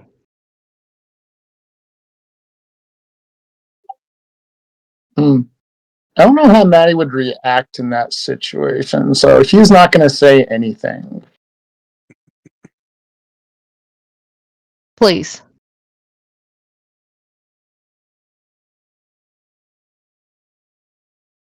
Uh, I'll ask Smalls. no, no, no, no, no, no, no, no, not small. No, no. If a time ever comes and you need me to, I'll do it. I'm gonna like take Maddie by the arm and like look right into his golden eyes. Thank you. That means a lot to me. All right, Maddie bless you. God, you're cute. And then I'm gonna lay down and go to sleep. Hunk shoe. Maddie will do the same. All right. With that, we shift over to the probably one of the nicest buildings in this entire village. It's actually the stables where they keep a bunch of beasts of burden and other various creatures around here that help around the village. And Pico is being, Quark is being treated like a king over here. He is fed, stuffed up to the gills. He is laying down in the cleanest, softest bed of hay, golden hay. He's got like magical heaters and stuff like that are set up all around him. He's in bird heaven right now. Pico, you join up with that?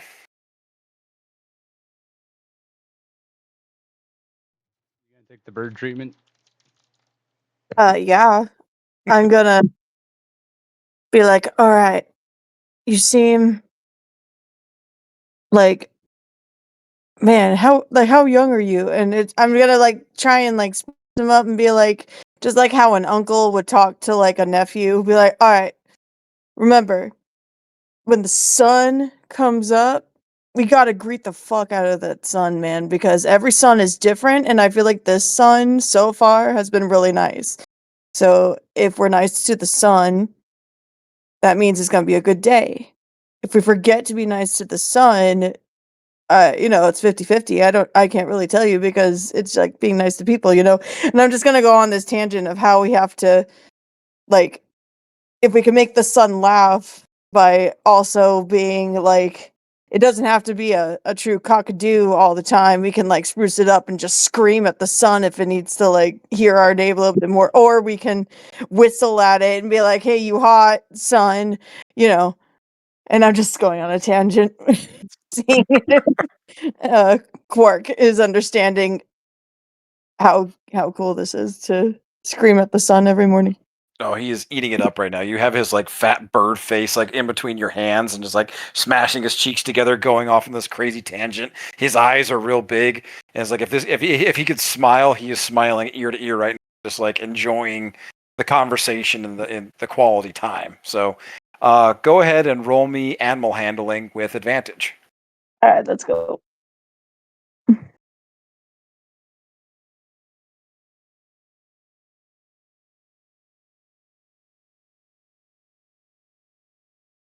And even with advantage, it's a 9.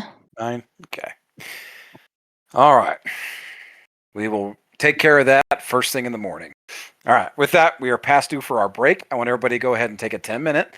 It's 7:58 my time right now, so let's all come back 8:08 my time. So let's take a 10-minute break, get your bathroom breaks in, get your drinks refilled, and we'll come back and kick off the next morning. Thank you, everybody. Whoa, John, I totally slipped. You're good, Mom. That was really fun. These conversations. I was Really, like, I'm taking so many notes on y'all. I'm like, okay, they said this, they said this. Pico doesn't know shit still. I forgot I was Yeah, making but I was coffee. like, all of a sudden it was like, Lucky, let me tell you about Lucky. Oh, wait, I don't know. You can't. Just like I was about to say, oh, you get down with that ship captain. No, I wouldn't know that as Pico. Yeah, but it was, I mean, Wait, does I do have Pico the guy that on the sending third stone. fourth wall? You what? Hmm? Do you peek through the fourth wall because Basically, you're Pico? you got a taste of fourth wall behavior. Pico. Yeah, but that was a good save, Marshall. Ellie does have that sending stone from Xena, so yeah. You guys know about that, right? Okay, I'll ask when people are Yeah, do back. we? I'm trying to remember. I didn't know that you, or I think I remember that you had it, but I didn't know that you could talk to her specifically through it. I thought it was the danger one. Just her. Xena has the danger one. Mm-hmm. We'll never see that No, again. I think I got that. Oh, you have it? Yeah, I got it. Yay! So we can still talk to the Cool. weird guy. Yeah, I don't want to talk to that guy. Fuck that guy. He might have a lot of answers. I like that Meh. guy. Xena liked that guy. Xena also accidentally betrayed Lucky. Xena did? No, Ellie did. No, that was Ellie Ellie. did. That's right. Yeah. I know that doggy bit me. It's like, but I totally I lost my cool there. It's like all of a sudden Quinn sees Ellie's face change to Xena. Wait, what happened? Just kidding. I've been on mute this whole time. Yeah, no, that's you were perfectly good because I was just like, maybe my timeline's wrong. I was like, so you definitely caught me off guard with it, but I was like, it'll make sense. I was like, ah. Well, it's weird because I've been going back in time and reading stuff and trying to figure out this mystery. So I just recently was reading my notes about that. So that's why it came out like, oh yeah. Yeah, no worries. We all have slip ups. Like that. The one truth, one lie. I wanted to keep playing, but Quinn would have definitely been like, all right, this time to go. Maddie's getting emotional. We don't want him beasting out in the middle of his fishing village. I know, right? I'm surprised the conversation continues. So next morning when I wake up not drunk, it'll be a easy shake off. We never said you wouldn't still be drunk. Bam, you're not wrong. Because you But kept true. drinking Yeah, past the limit. that's the strong stuff too. It was the good stuff.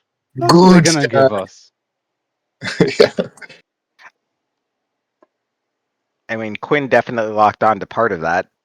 Uh, Not that she's concerned about Maddie killing the team, but it's up there. That's all she's concerned with: Smalls and Maddie killing the team. That's all she does. It's pretty much like That's not wrong. And day drinks with all the girls. That's Yeah. because she has to worry about the boys killing everyone all the time. Yeah, that's all true. And right after Quinn came, that was when Smalls and Maddie got into it, right? And Yeah, Argus both of is them. rich. That's the lie. Argus has been a broke robot this whole time. I love it. Like, even with getting money, he's like, well, I gotta keep everyone alive. Food. I had no need for things until recently. Now I'm like, well, now I had to learn to be greedy and let people starve. Or we hunt better. Yes, that'd be cool if Smalls gets that new preservation. Remember? Yes. Via salts and drying the fish. Oh, okay, that's what we're talking about. I was really confused. Yeah, in All the right. beginning. Yeah, I'd learn how to Preserving his preserve blood fish. wounds so he can hold them for several days at a time. Mm-hmm. Just make an entire, like, cat of nine tails out of one. Just to beat someone with it. I feel like that'd be a Smalls level weapon. But I was watching Vikings again, and that when did you guys see it? Stop. Well, anyway, when Bjorn was out and he had to fight a berserker, he put together a bunch of fish hooks and really slammed this guy in the face and hooked him to a tree. It was crazy. It's like maybe the fishermen know how to do that.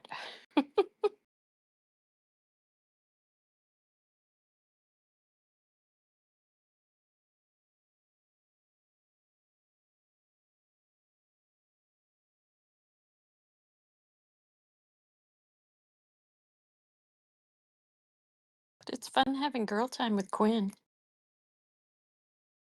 Oh, most definitely. Uh, I am not feeling so hot. I just wanted to play through, so I am kind of glad that I'm keeping up, but I am not as sharp as I normally would be because I feel like Quinn has a lot to say to Ellie in particular. Mhm. But like right now, I am fighting stuff. So I got like 30 minutes of sleep last night. So Oh gosh. And you're yeah, drunk. Quinn's drunk, so yeah. So it played perfectly well into Quinn yeah, being right. drunk. I'm like, I'm so tired. I can't remember or keep track of conversations. Yeah. So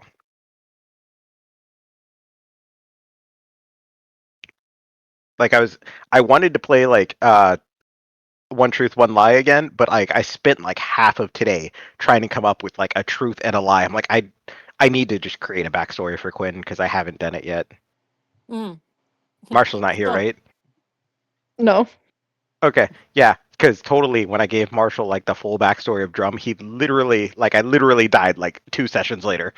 so I'm kind oh, of kind of paranoid about that.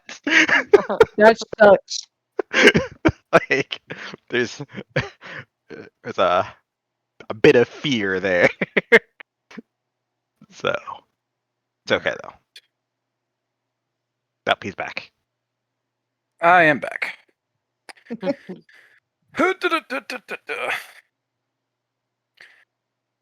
so can we explain about the sending stone that Xena and Ellie have, or Yeah, it's just that. It's a small standing stone that you have that you've been able to communicate back and forth with Xena a little bit because you're discussing basically the Danu mystery, trading information back and forth between what she knows, what you find out, stuff like that. yeah, the mad mystery? It's the same thing as like the standing stone that you guys had with Argus or with Ingus. Or sorry, Angus, and then you also had one with Danger up in Opus Day. So it's like Yeah, it only works with one person, and it's still only a 25-word message back and forth every once. yeah. So Allie said she has the danger stone. I do. Oh, okay. That's what I was telling saying, "Oh, you can No. get so much information with that." There you go. I'm not talking to that guy. As I say, you have the stone, you may as well not because nobody uses it. So But I still know about it. I'm very aware of it. I just don't like that guy. But he was so sexy. Oh, listen, no accounting for taste. all right. Just wanted Ellie or Xena just wanted him for his knowledge. Talk to me, baby. He loved it.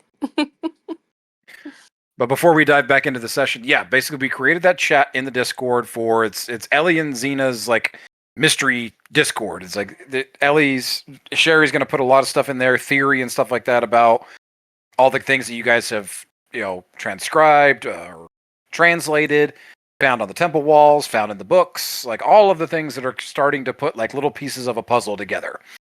Far off from the whole picture, but you guys are starting to get a few pieces together. You can start drawing some fun conclusions. So that's mainly what that chat is about. It's all theory.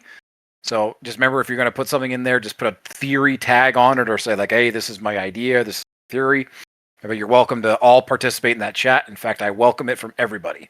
So Yes. if anybody wants to dive in there and look at stuff or take a stab at something, please do. Otherwise, we could spend entire sessions going, over that kind of stuff. But nope, that's what that chat's for. Cool. It mirrors a chat that we have in another forum, but yes. Okay. If it's one that I can't see, then I don't know about it. So. It's exciting. It's exciting. I'm gonna have to read through a lot. All right. Everybody back? Okay, Lindsay's listening. I can hear her. Monica, are you back? Maddie? I'm back. Do we have the Monica? Yes, I'm here. Sorry. Okay. All right. We're going to dive back in. Conversations are had. You guys get a little like one-on-one time between several of you. It's after a restful night, okay? Your well-stuffed bellies chock full of ale, fish, and crisp vegetables. Gang, you all awaken in Sandholm the next morning.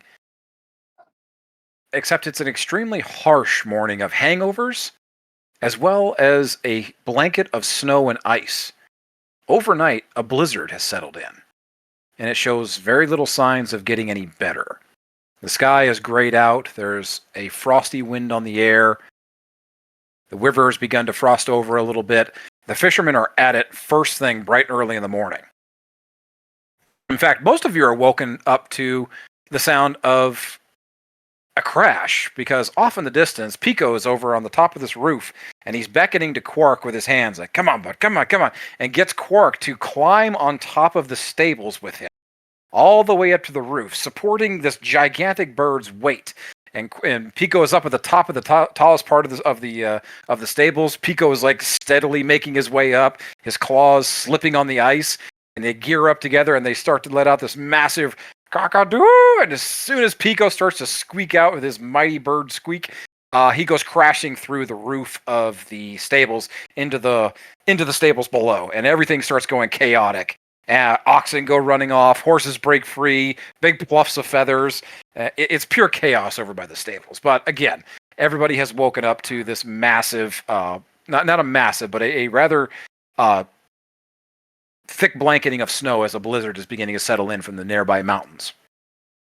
You all start to gather up your belongings and make your way out, and gathering in the main square.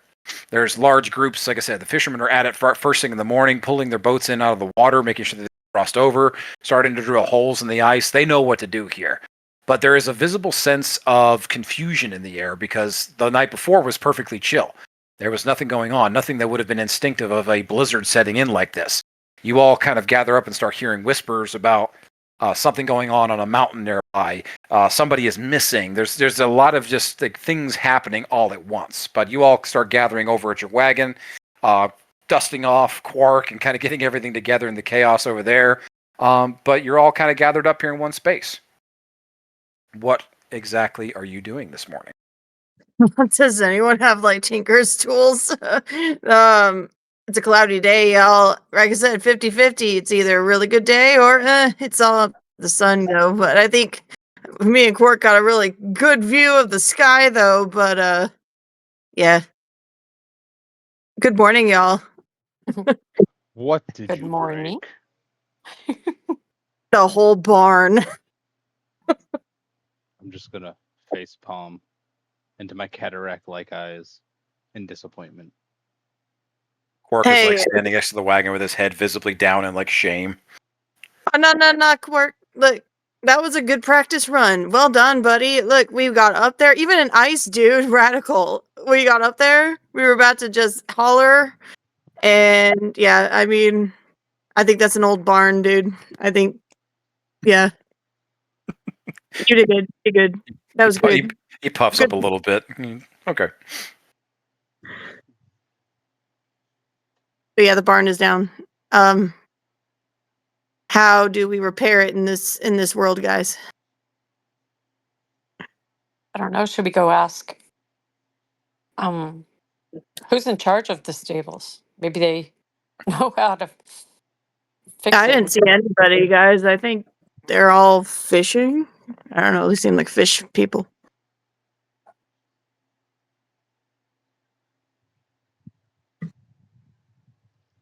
How many animals got out?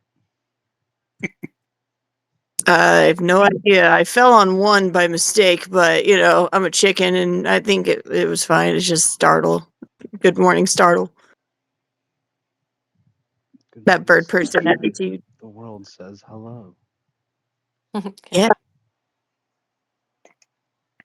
The world says hello, and I said good morning, bitches, and that's what happened this morning. I feel like Quinn's gonna walk up. Who are the bitches? Like, did I miss something? Was I being called? Oh, is that your name too? I'm No. learning something every day, guys. This is awesome. Yeah, I'll totally respond to bitches. Like, makes sense.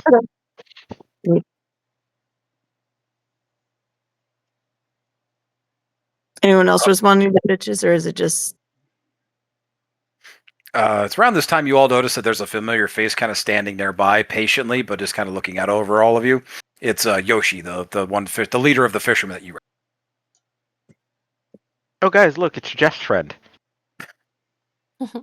I hate to. I don't wish to be a bother, friends, but are you leaving this morning? That was the plan. we're gonna barn first, though? But yeah, Oh, yes. We'll take care of that. Listen, the Buyo wishes to speak with you all, if you have time. You've been more than hospitable. We have time. Thank you. They're up at the temple. Please, this way, if you wouldn't mind. Your bird can stay. We'll take care of it. I just please no more climbing on roofs. Please, this way.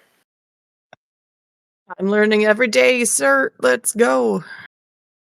You're all still making your way through the crowd here, and you're overhearing townsfolk whispering amongst themselves that someone is missing. The name Norm keeps popping up a lot.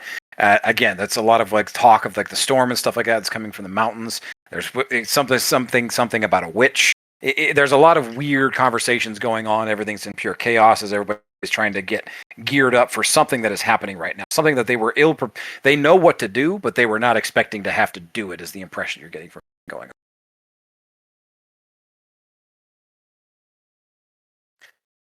Anything anybody wants to say or do before we move on? Do I get a long rest? Yes, everybody gets a long rest from the night before. Thank you. Drunk or not. Can I roll a history check on Norm? Sure. Sweet. I can't find history on my list. There it is. I have worse history than I thought. 5. We just ignore my thought on it. Yeah, nothing's really popping up. Since I wake up a little earlier than everyone, I'd actually like to switch over to Guardian form. I don't think running Okay. around faster would be good since everything is froze the fuck over. Okay. Switching into your guardian form. Mhm. Cool. Oh yeah, and Ellie's gonna bonus action 2 runes. Okay. Anything anybody else wants to do? Calm down, everyone. We're not in a fight. Um, Just good to have. You guys are led up the hill at the edge of the village, leading up to this kind of like it goes away from an earthen path, and not too long after that, you starts to get into carved stone steps, leading up to the Temple of Mars proper that you all saw from a distance earlier. Entering the village. At the top of the stairs of the landing, you come to a well-maintained stone garden. It's all fixed with these statues and carved pillars attributed to like scenes and imagery of like war and death and justice and judgment. These are all the domains of the Trinity. At the heart of the garden sits this tall stone pagoda, about 3 tiers tall. The temple doors are wide open, and this thin veil of smoke is bellowing out at the ground level, obscuring the floor ever so slightly. The air is thick with the smell of incense. Is everybody going inside? Can I roll an arcana for the temple? What are you wanting to tell? Just about the temple and why it's there. That wouldn't be arcana, that would be like history or religion. All right. I can shoot, what do I have? Can I roll a history? Sure. That is a 22. Okay. What do you mean like why it's there? What are you asking? It's like who the guardian and who's in charge of and why it's Mars, right? The Temple of Mars, because it's Marsenstein's temple. Yeah. God, the god is Mars. Yeah. M-A-R-Z. Right. That's the Can I? Trinity's god of death, judgment, justice, and war. Right. And that's kind of like Marsenstein is a battle place. All right, I guess I just wanted information. I don't know. I guess I already got that information. I didn't need to roll because you just gave it to me without a roll. All right. Hang on to that Uh, roll for maybe later. It'll come in handy. Okay. Okay. Everybody Actually, going can I- inside. Okay. Yes. Can I roll history to see if it's familiar? Sure. That's an 11. 11? Not particularly. Nothing that strikes you as like a memory or anything like you've been here before. Okay. So. Okay. All right. Everybody's going inside. Inside, you're met with sights that kind of remind you of the layout of the back in Triniborg. Has these beautiful tapestries that are hung from the rafters above. There's adornments on the wall, and the floors are laid clean, completely bare. The coldest of the stone beneath your feet can be felt even through your boots.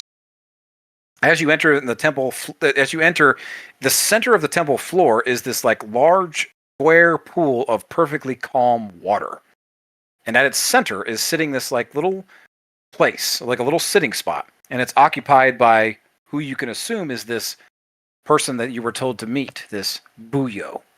As Yoshi comes in and introduces you all as the Eternal Vanguard to Buyo Uso.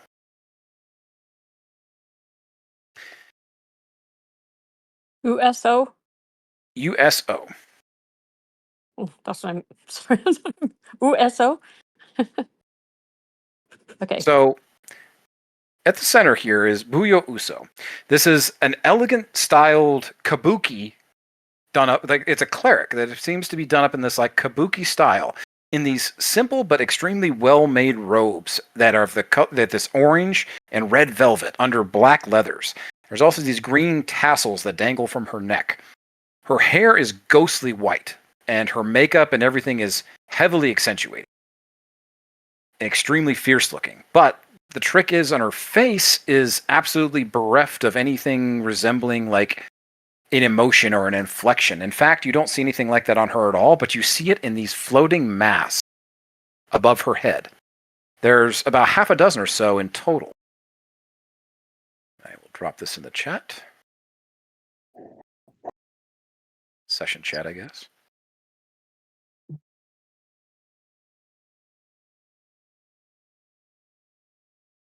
Neat. So, Ellie, on that previous history roll, you remember something that you were taught when you were studying the gods of the Trinity Church, and a buyo it's something of a war priestess. It's a priestess of Mars, or a priest of Mars. More specifically, they are known as judges of the dead. And parts of their vows consists of them giving up their own emotions in order to remain a completely impartial judge. When their mood does shift, their face is not reflected with their emotion. Rather, the mask that reflects their emotion takes the place at center stage. Hmm. The Buyo gets up and moves towards all of you with the most serene, severe degree of elegance that you don't actually see her feet move. It's giving the semblance of that she's floating. Her legs and feet are covered by these long, glowing robes, but she steps over the water, and the water is very thin, and it does ripple. She is stepping, but she herself is giving the impression that she is not moving in this as she approaches all of you. She comes over to you, and this stern-looking mask immediately moves in front of her face, and a voice begins to echo out of the mask. Welcome, Eternal Vanguard. Let us begin by thanking you for the rescue and safe return of our people. We are grateful. She gets down on both knees, bows deeply, hands flat on the ground, and places her head nearly touching the ground, and stays there for a moment.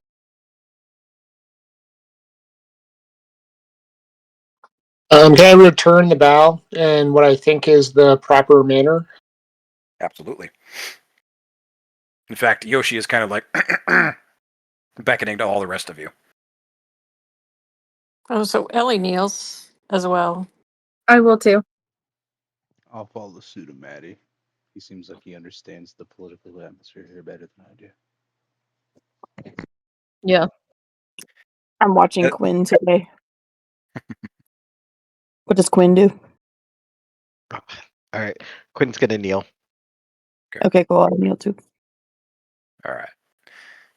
As you all kneel and almost barely touch your heads to the ground, returning the gesture, as all of you begin to look up, the Buyo is already back in the position at the center of the at the sitting spot where she was before she walked over the water to all of you, and the water is completely rippleless now, as if nothing has moved through it recently.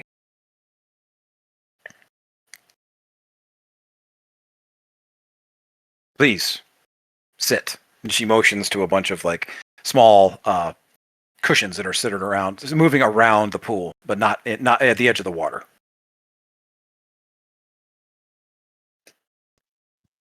Does everybody sit? Yeah, I'm gonna go ahead and sit. Yeah. Ellie as well. Part of the crew, part of the ship. Let's go. I think most of us are just going to be following Maddie's lead, honestly. Yeah. Yeah, pretty much. If that Thank speeds you. up for you a bit. We would ask more of you, though. Unfortunately, this morning has met us with some trying issues. And the masks are rotating throughout each of these things that are speaking to you, but you're all seeing the mask do the speaking, not the Buyo herself. I would ask that you travel to the top of the mountains behind this temple. I need you to speak with the White Witch, known as Rani, atop those mountains. She is an elemental being of the old ways. She oversees the winter itself here. Her very heart is bitter cold that we all must endure, and that you are all enduring this morning. She has been aggressively temperamental this season, resulting in many incidents, much like the blizzard now in place. It's been some years since her last foray into tumultuousness. Since that time, forgive me. She claimed many lives the last time something like this took place. And I fear for what may come soon again. Her most recent tempest cast a bit of a fog and a frost over Sandholm that gave the Vikander raiders cover to raid and take our people almost uncontested. But those people are now rescued thanks to your efforts, Eternal Vanguard. A township, we'll call him a resident. He's our self-named champion, as he likes to call himself. Many know him as Norm the Naked. He went up the mountain not too long after the slavers attacked to speak with the witch himself, but has not returned. I believe his words were he was going to thrust some hot sense into her cold, cold heart. Oh my. I ask that you see to his whereabouts as well, as I fear his attitude may not have done him any favors with the witch.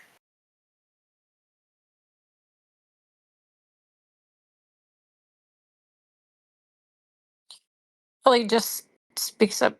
What did you say this witch's name was? Rani. Ranni. Rani. Thank you.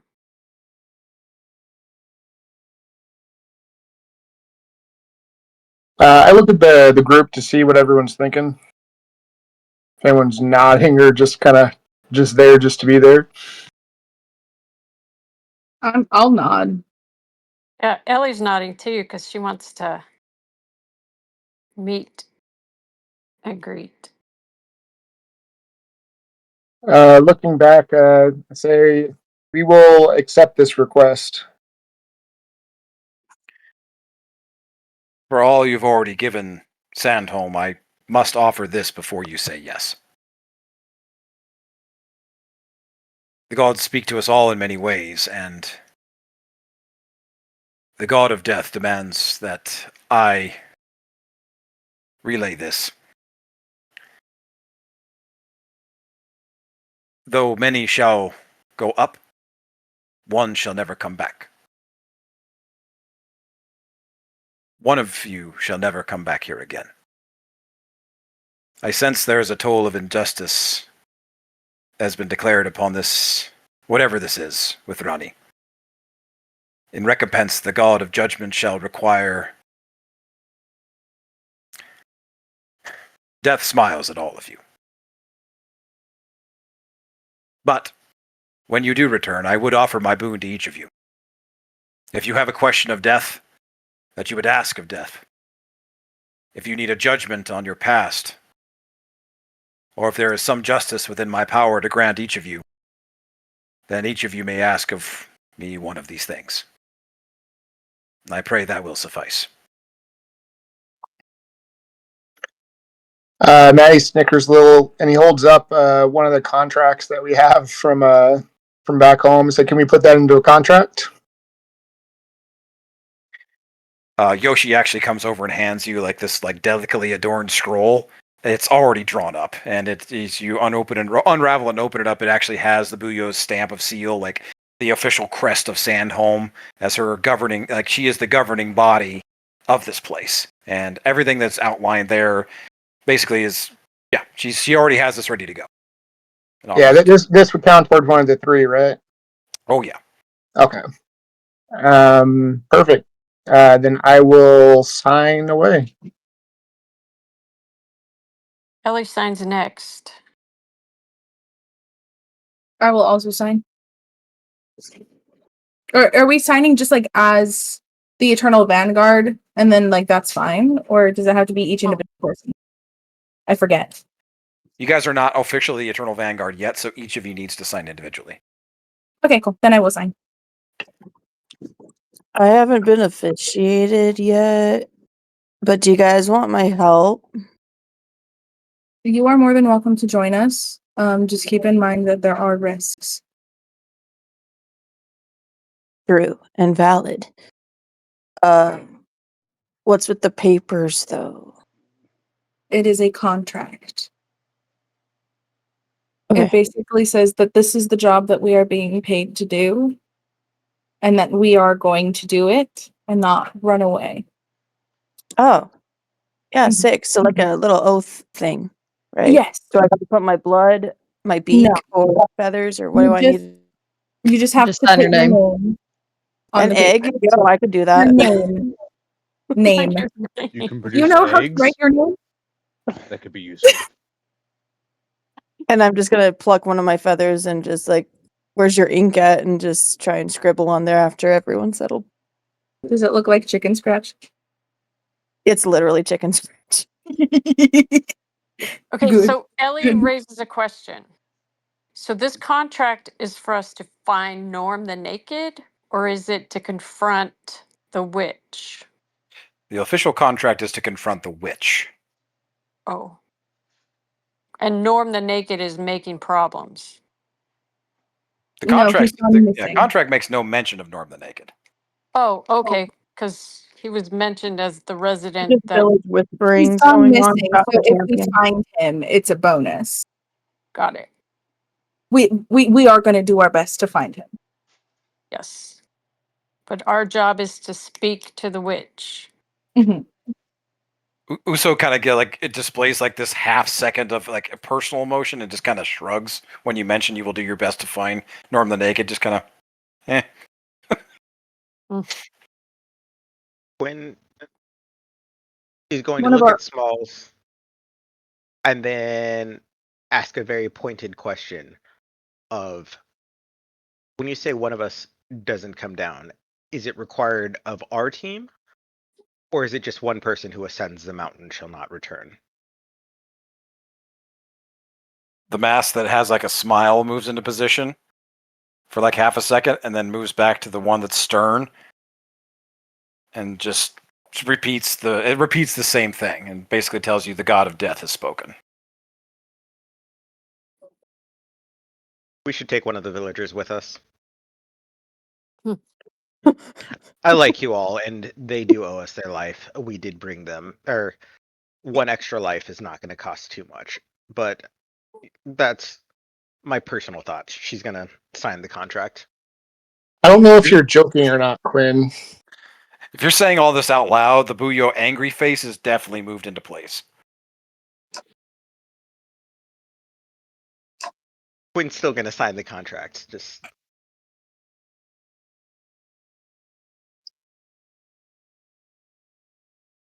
Maddie will apologize for the joke that was made. It was insensitive. That's what I was about to say. Can I persuade the Boo? Be like, our friend is so drunk and has gone through like a lot, I guess. Like all of our parties have. I'm listening to everybody, and man, their stories are crazy. It's like this is feel bad for me. Make me a persuasion check. The DC is going to be pretty high, but put it at 18 for right now. Ah.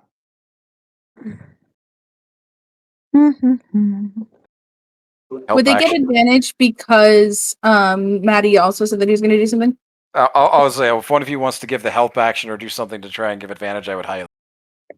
It was a nat 20. It's okay. Shit. For 26. Okay. I got you guys. Jesus. The smiling face quickly like shifts back into place and does this like little like and then shifts back out to the more stern face. But that's all that's said. Tubular. I feel you. Even though you don't have emotions, I still feel you, my guy. All right, guys. Watch what you say in here, man. And I'm gonna look at Quinn and be like, you know it's not cool. I have those haunting things to say things out loud all the time. But I don't think anyone else needs to know about that, you know? You're cool. We cool. Quinn's going to raise an eyebrow and then look at Smalls to see if he signs the contract. Yeah, you signed a while ago.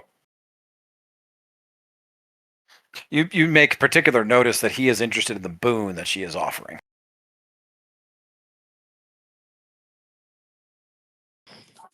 Repeat You don't the know boon which again? part, but he is interested in the boon. What'd you say, Ellie? I'm trying to remember what the boon was. God of death. The boon, she would offer each of you a boon in the way of like, if you have a question of death, she says, if you have a question of death, if you require a judgment on your past, or if there is a justice within her power, within their power to grant you. That is what they can give you. Got it. A question of death, a judgment on your past, or a justice within her power to give you, their power to give you. I can put it in the chat later too if you need it. Yeah. Okay. Has everybody signed?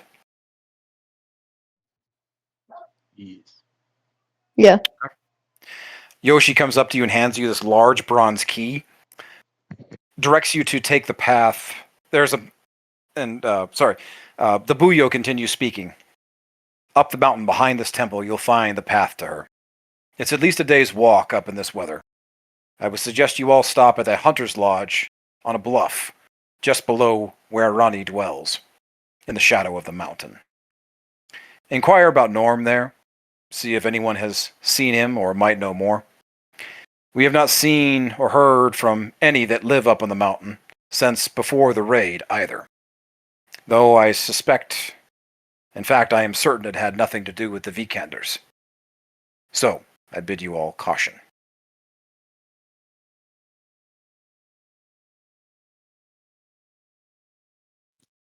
Is there any questions I could ask or I could answer for you before you go?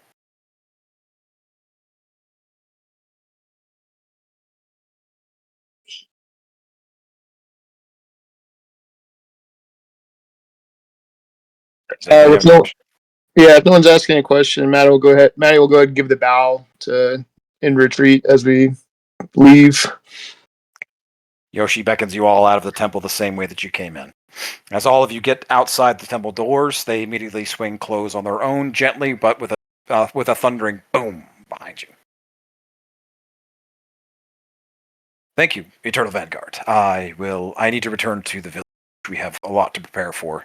It seems that winter has come early, so we have preparations. If you make your way around behind the temple here, he points to a path. You'll come to the gate that leads you up to the mountain. Use that key, and you'll be able to head up. I wish you the best of luck. Thank you again for everything. I hope you all. I hope to see you all soon. Bows and quickly makes his way back to the village down the hill.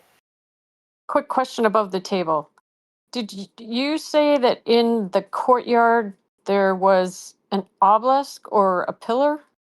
There's a bunch of carved pillars dictating like scenes of battle and like justice. It's a bunch of like designs and stuff carved into the stone. Okay. Okay. Is there any preparations that you guys would like to do in the village before? Anything you need?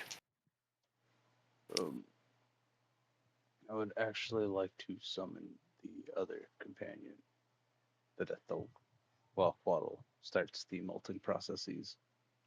Okay. Why don't you go ahead and explain to the rest of the group here exactly what's going on with Quaddle and what exactly you're doing?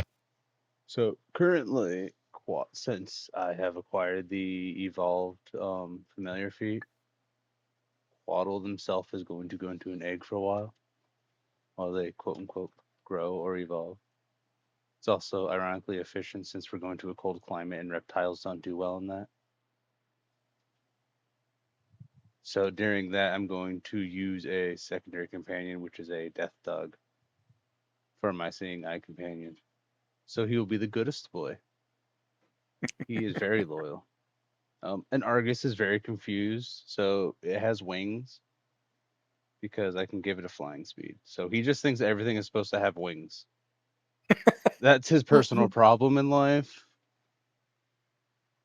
What does a death dog look like when it's summoned by Argus? It doesn't have to be the traditional sense of like what a death dog is in most people's minds. It's like you are it's as Argus begins this, like you all make your way down the steps and you're all kind of like gathering your supplies and checking things out, getting your gear ready, so to speak. It's becoming quickly apparent that Argus is becoming a adept summoner as he kind of begins this whole process.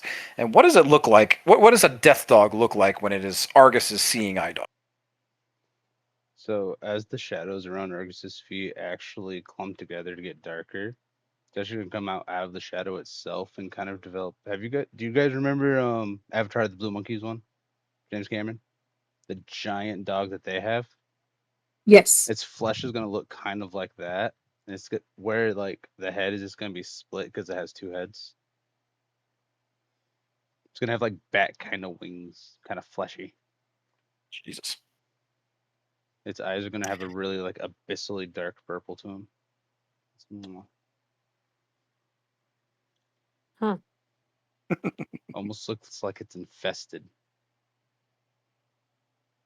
Okay. Very metal. Any other preparations anybody else needs to make?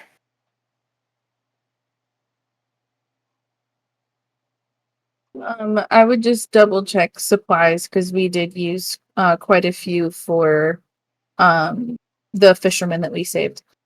Okay. Quinn also wants to check to see if there's gems or supplies for her component pouch. Okay. So you do not. So, Abby, Malin, you are not carrying any rations on you right now. They're all with Quark. Are you going to double back? Have the group double back real quick and grab some rations just in case? I feel They like did. it They would did be say it's about a smarter. day's travel up the mountain. You do recall that in this weather. Yeah. I feel like it would be smart to grab at least like a couple just in case. Okay. Because knowing our group, we're going to get lost at some point. It's going to definitely take more than a day. I can go ahead and just put those into my bag, being the cook. It'll be my responsibility. Okay. I got the space for it because I don't really carry a whole lot of heavy gear, so it works out well. Okay. So go ahead and make note of how many rations you're going to take. Quinn, you said you're looking for gems? Yes. What or in other components. Okay, what specifically are you looking for? You do realize it quickly dawns on you like you're in a fishing village. What you're looking for is going to be pretty limited.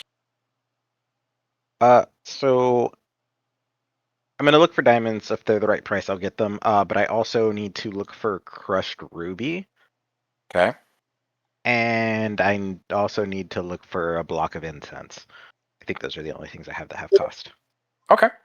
Block of incense is easy. They make their own incense here. It's actually a big spiritual thing for the temple. I mean, hell, the whole temple was literally fuming with incense when you were in there. So block of incense, easy. You can grab that. Okay, perfect. Diamonds. If I can't get the other things, that's fine. But yeah, diamonds never going to happen here. I'm going to roll. I want you to roll basically a luck check here. Roll a d20. If you get an 18 or higher, we'll see if we can scrounge you up some crushed ruby from somebody. Can And- Ellie and I roll yeah. luck checks also to see if our bags of gem have any of those things? That is actually a better use. It will not. You cannot. You do not have enough there for a diamond. But I believe you had 310 gold worth of gems. Mhm. If you give up, how much is the? So this is a ruby. You said right? Crushed ruby. Yeah, crushed ruby. I think it's 50. It might be 25. Hold on. Okay. I'll tell you what. If you take 100 gold out of that, so Ellie and Maddie, if you take 50 gold out of your persons, I would say that one of those gems in that bag is that you could crush up. Perfect. Ellie, are you down? Yeah. Yeah, if that's what Quinn needs. Sure. Quinn owing a favor is always a good thing. Yeah. So it's 50 gold or 50 in gems. It's 50 gold. You converted the gems into gold last session. So just take 50 gold off your persons. Got You it. no longer have the gems. Oh, okay. Okay. Eventually, I'll find the spell, but yeah, I think it's 50. That's fine. Let's say you have your crushed ruby and you have your incense. Diamonds, never going to happen in a village like this. Sounds good. I will. Yep, I will take it. Okay. Any other preparations?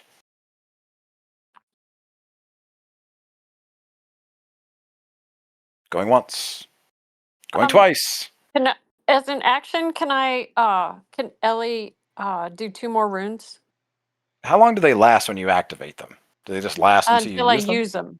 Okay. Yeah, until I use them. Yeah, that's fine. Yeah. And then they reset on a long rest. Okay. That's why Yeah, I was like, I should do that now. sure. Okay. Go ahead. You activate 2 more. So that's 4 total. Okay. Just keep note of it for yourself. Anybody else? It's not a preparation thing. It's more of a note thing. While going in the guardian form after he summoned the death dog, the gauntlets themselves kind of took on more of like a wolf-like face to him, as an over the Okay. knuckle brazier. Because it's thunder damage, I was thinking of actually flavoring the thunder being their howl. Yeah, I like that. Going with what you told me to do with it. Hell yeah, dude. I like that. Flavor's always free, guys. Go nuts. Okay. Everybody good? You make your way back up to the temple, and then you make your path around behind it, and you come to this large wooden gate that leads to a.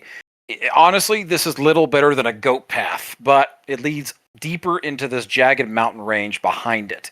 And it's sloped on either side by rock, but you don't know what exceeds beyond that. And again, the blizzard is fuming down from these mountains in these cold, billowing clouds, wind, and fog. So your vision up further is heavily obscured.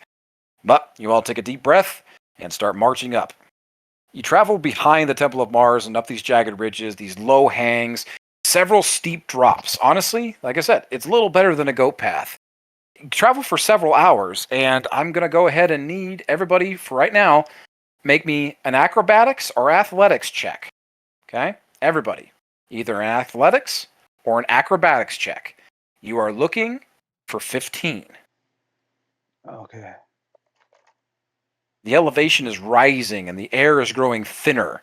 Colder, howling wind bites at your already cracking lips. The frosty ground crunches under each step. The path up is slippery from the encroaching ice, almost like it moves fluidly, rather like more like water than ice itself, quickly covering up each step behind you before the person behind you steps in place, crushing it again. The ice is moving like it has a mind. But let's go ahead and get those checks in the chat.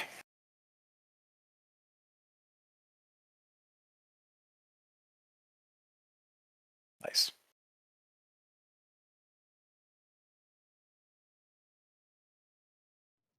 I is glad for inspiration. That would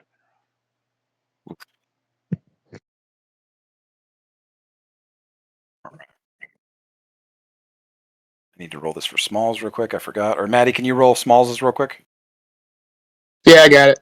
Thank you. All right. Quinn and Ellie, we're going to resolve yours first.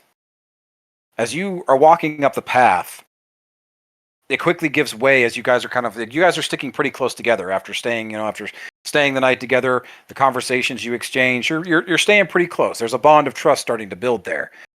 Unfortunately, on the path, when one of you starts to slip, the other reaches out to try and help, but immediately slips down with you. I need both of you to make dexterity saving throws. They are again 15 here. Let me know what you got.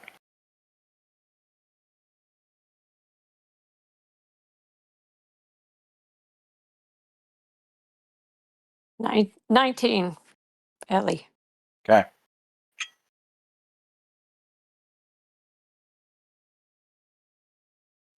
My mic was up. 8 for Quinn. 8. All right. Quinn. Ellie, you take half damage as you guys begin to tumble back down the cliff. Several others reach out and try to grab you. But unfortunately, Ellie, you're able to kind of like grab purpose and grab onto a cliff edge and like stop yourself from slipping down. You take 9 points of bludgeoning and slashing damage from the rocks as you go slipping down. Quinn? And I only take half of that? Yeah, no, that's the half. Oh, 9? I already have to. It's 18 altogether. So you take 9 points. Quinn, you take a full 18 as you slip further and further down the path. Just about to go over the edge of a cliff before Smalls reaches out and grabs you and keeps you from slipping down farther off the mountain itself. Would I be able to use psionic shield or protective fields to help reduce some of that 18? If you want to. I think I will. Are we technically in combat? We could say this is for what purpose? So it reduces the damage taken by 1d8 plus 2, and I'm not sure if the health rule that we have also counts for that. Or would I would still roll it. Yes, I would say still roll it because you're technically you are for the purposes of this because it's not full or whatever. It is this is considered combat. Okay. You are in combat against nature. I reduce it by half. Nice. I rolled a 7 and it's an 1d8 plus 2. Okay. All Much right. appreciated. We say that. Now we come to Drew. Drew. On a nat 1, you have no dexterity saving throw here. As you reach out to try to grab onto Quinn and Ellie as they go tumbling down the cliff, the rock that you were holding onto immediately gives way, and you fall completely off the goat path, and you begin to descend down the cliff's edge in which you were trying to pass by, plummeting. Would I be close to Smalls to try and do an unarmed strike grapple? Smalls is at the back holding on. He saved Quinn and Ellie, or Quinn specifically. Would I have So- been able to do like a jump up wind thing and try and grapple Drew? Okay. You are trying to grapple Drew, but he is falling off of a cliff right now on a nat 1. What exactly are you trying to do and lessen, or what are you trying to do to make this better?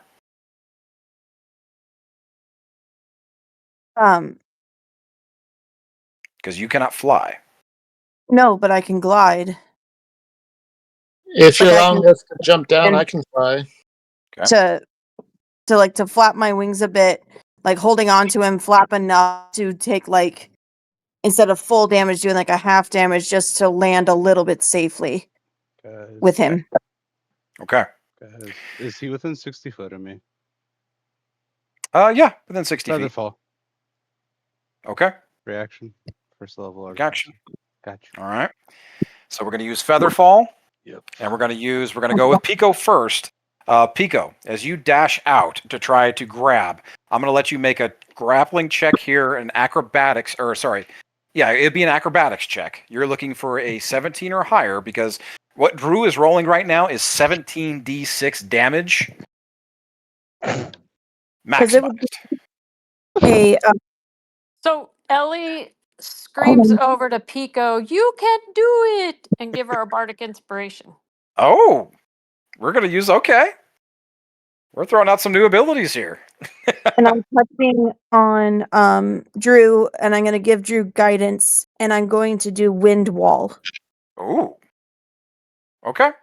So you're grabbing Drew. You are bardic inspired.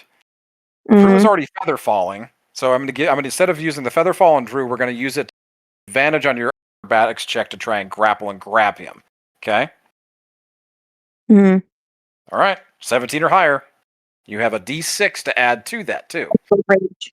On advantage.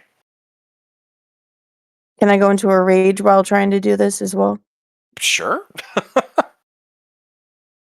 This hulking muscular bird person thrusts himself out off to the cliff edge, extends his wings, and goes swooping down like a fucking falcon, going straight for the plummeting.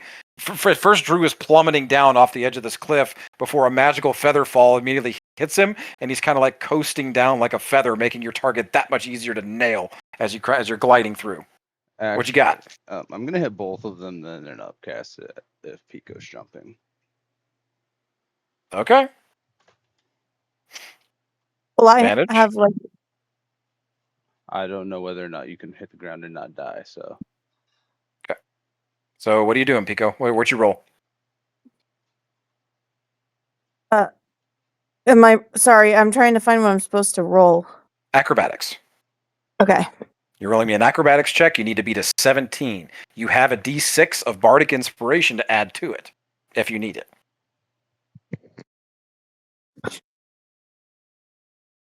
Looks like you need it. So 20. Dirty 20. Nice. Dirty 20. You fly out and you grab onto Drew's. Drew, do you extend your hand to Pico as he comes he's literally like falconing towards you? Yeah. He reaches out and he just like grabs your hand and just yanks you up, and he goes splatting into this. Like it looks like he's gonna like slam into the side of this mountain, but he gracefully extends his talons out and claws into the side of this mountain, like hanging there, grabbing onto you as you guys are distended over this cliff's edge. You have saved him from the plummet. Maddie, are you going to use your flight to try to bring them back up to the path? I would love to. Okay. Make me an acrobatics check just to make sure you don't drop them. Don't roll lower than a 5.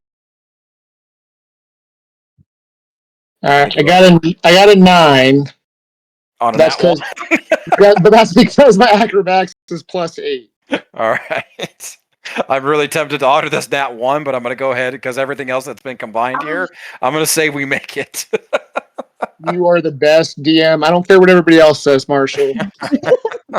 I'm really tempted to make this nat 1. All right. Maddie, you are not used to using your on a nat 1. It's very clumsy and you're like graceful in the slightest when you're bringing them in. It's like you are learning to fly again all the same, and you're not used to carrying people. So you gotta like have each one distended one by one. First Drew, and then Pico back onto the path. But it's like trying to watch a clumsy bird try to balance something on its feet. Yeah, it's not graceful by any means. It's not pretty, but you get the job done. In my journal, it's going to be very heroic, okay? You tell it how you need to. I will second that. He'll feel like, wow, this is how it feels to fly. Holy shit. Yeah, that was going to be real bad. Very bad. So, almost fulfilled that prophecy in the first 5 minutes, guys. I'm not on my watches. Yes. All right. Finally, after hours of hiking, you guys hit the flat just below the peak as the sun begins to kind of set against the mountains. Before you sit several small, rough-hewn log cabins, as well as a 2-story hunting lodge. Presumably that hunter's bluff that was mentioned by the Buyo before you guys set out. You guys look around, there's not another soul in sight, either to be seen or heard, but inside the lodge burn several small, gentle lights. So it appears that somebody is home inside.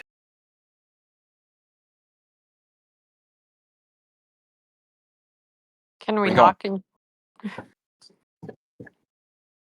can we knock and I'm see if following we your can lead. enter? What are you guys doing? I'm following y'all's lead. What do you want to do? Continue up the path, or do you want to stop at the lodge? Can I stealth over and look through the window first? Sure. Roll me a stealth check. 10. Man, the dice are really bad today. We need to end the session. 10. You get over to the window as you kind of like peek your head over, and against the back wall, you can see that the place is well lit. Doesn't appear to be anybody in the general sitting area, but against the back wall, you definitely spot a bartender standing at the back, and he's just kind of smiling at you, and he waves, and he holds up a tankard of kind of looks probably ale of some sort, but he just kind of waves at you and holds up a drink. I'll go ahead, awkwardly wave back, and act like I was not sneaking around. As you're on the far side of this lodge. And I will motion to the others that we're going to head in real quick. Okay. Or I'm going to head in real quick. Does everybody head inside? It's cold. Yeah. All right. Heavy wooden doors creak open without too much trouble. The cold wind blows in behind you, followed by this like icy snow dusting. It quickly melts when it's met with the interior warmth. There's about a half a dozen long wooden tables with matching benches on either side. They just fill the hall. The wall is lined with dozens and dozens of these mounted game creature heads, perfectly stuffed. The floors are covered in like cured and softened hides, so it's like warm to your feet as you touch, even with the warmth of the wood beneath it. And back in the corner, there's this massive, intricate stone fireplace crackling in the far end of the hall. But against the furthest wall sits this well-stocked and sheen-lacquered bar top. Behind it sits a broad-shouldered barkeep smiling back at all of you. And to say he has a wolfish kind of grin is an understatement. He is, in fact, wolfish. His eyes glow like this gentle violet color. His face is covered with like these little dozens of these visible scars against this dark bluish gray fur. I will drop a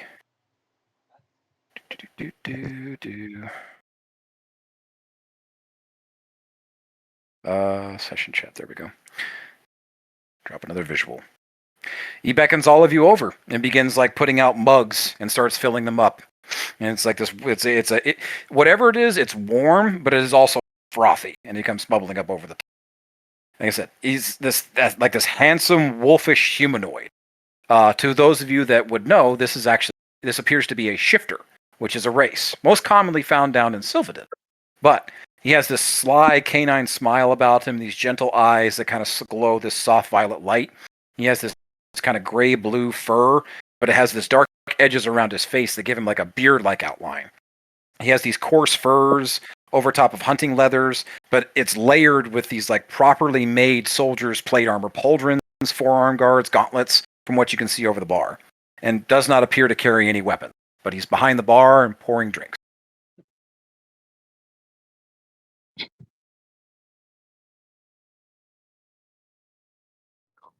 Does he I'm gonna. admire my dog? Ooh, true. He peeks over and he looks at you and just kind of gives your death dog just kind of gives it a gentle like little smile, little nod. Your death dog doesn't react in any kind of like any way that is indicative of like liking him or disliking him. Acknowledging.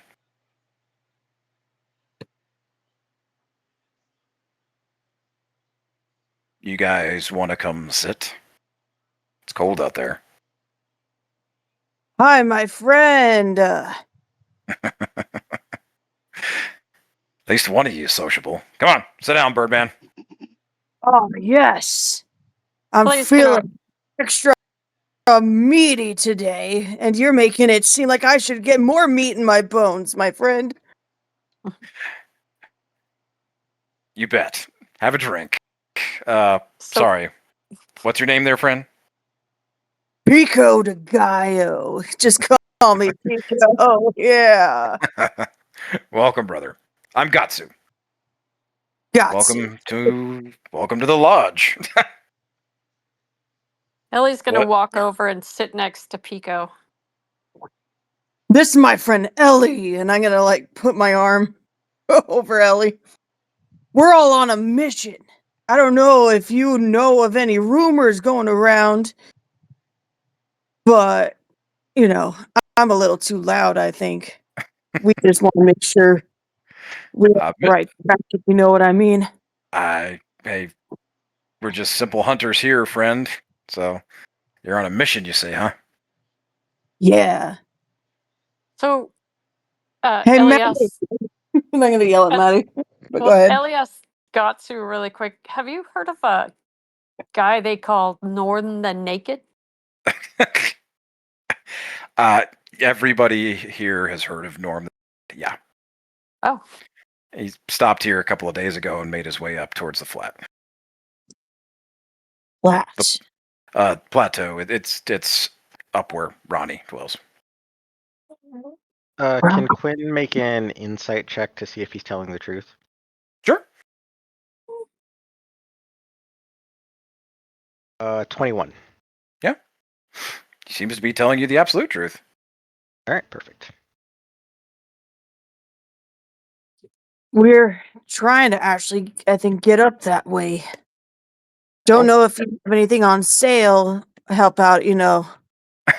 Or going through long walks and long travels. Be great to have a friend to say, hey, we want to say Bill Lodge because you helped us and we want to help you. This isn't a general store, friend. We don't sell things here. What about food or booze? You know, it's cold outside. Yeah, I'm offering you booze as a good host. We kind of have to keep our own stock here. It's been a little bit rough up here since things have been going a little, you know, as they are. So Ellie's gonna take a sip of the frothy beverage. Did you give her one or just Pico? Yeah, I gave one to everybody. Yeah, everybody. So Ellie's gonna take a sip. It's hot cider. Yum. My God, I This love is cider. this is excellent cider. Barrels and barrels of it down below. Enjoy. So yeah, Norm, that madman, like I said, saw him. He was here a couple of days ago. Look, he was headed up to talk to Ronnie. I passed him on my way down. I doubt they got along very well. Not exactly her type. He hasn't come back down though.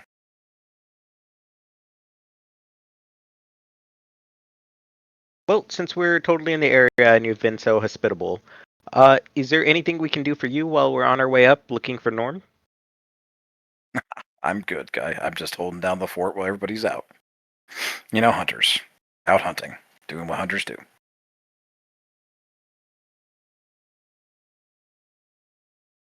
So, are they hunting the local game or something in particular? As opposed to what, honey? I don't know. Is there? It's hunting season. So, what is on the hunt, or is it just whatever's out in the wild right now? It's always hunting season here. Oh, okay. Pretty thin pickings up here. We take what we can get. Hmm. We're not picky. Let's put it that way. So,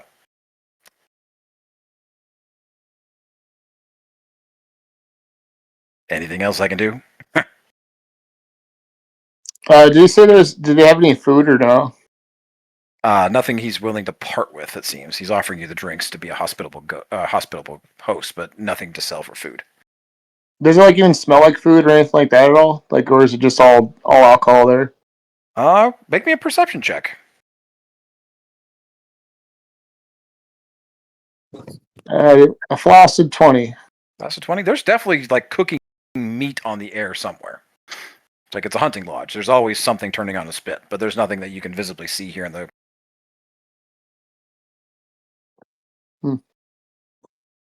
Well, I look at the others and say that, we still have a job to do. So before we get too comfortable, we should probably start heading up. My friend, what's the safest way to get up to the peak you said?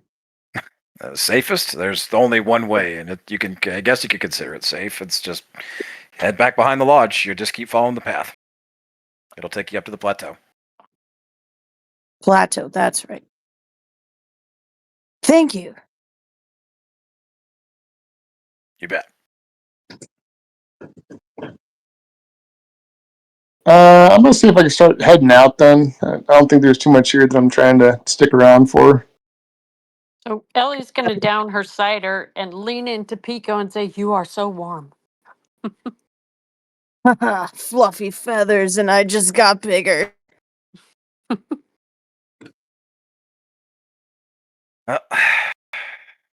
Best of luck. Say hi to Ronnie for me. Will What do. does like? Is she as hospitable as you? Who? No. Who? Ronnie? Yeah. Yeah, you could say that. Cool. She doesn't take kindly to visitors, but all depends on how you present yourself, I guess. How did we So- do? You think Ronnie like that? Fine. I don't know. Not exactly a bucket of culture myself here, so. Rock on, man. And I'm just gonna start walking with Maddie. Yeah. Can I roll insight to see if he felt favorable about Ronnie? The way he was talking about her just seemed kind of like he didn't like her that much. Sure, roll me an insight. Flaccid 10. Last of 10. Hard to tell. It seems to be coming from a place of, I guess you could say, respect. Okay. That's really all you're picking up, though.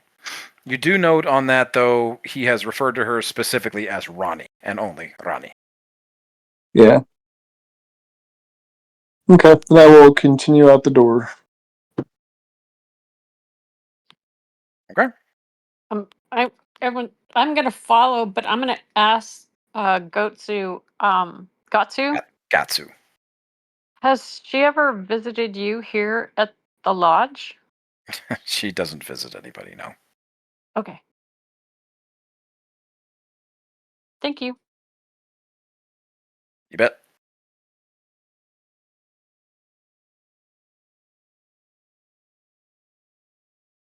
So I guess we're leaving with Maddie. You guys all leaving?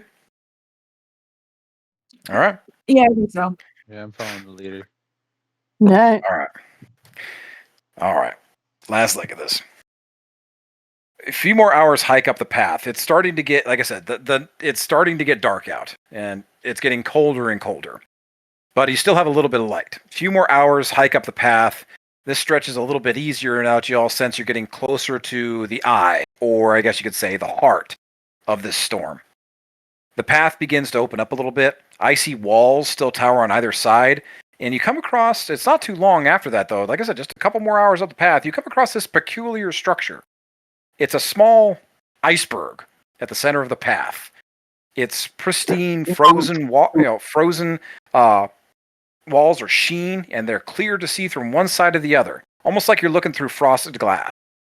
But the view is blocked by it's blocked by, frankly, a massively muscular man, completely stark naked, frozen within.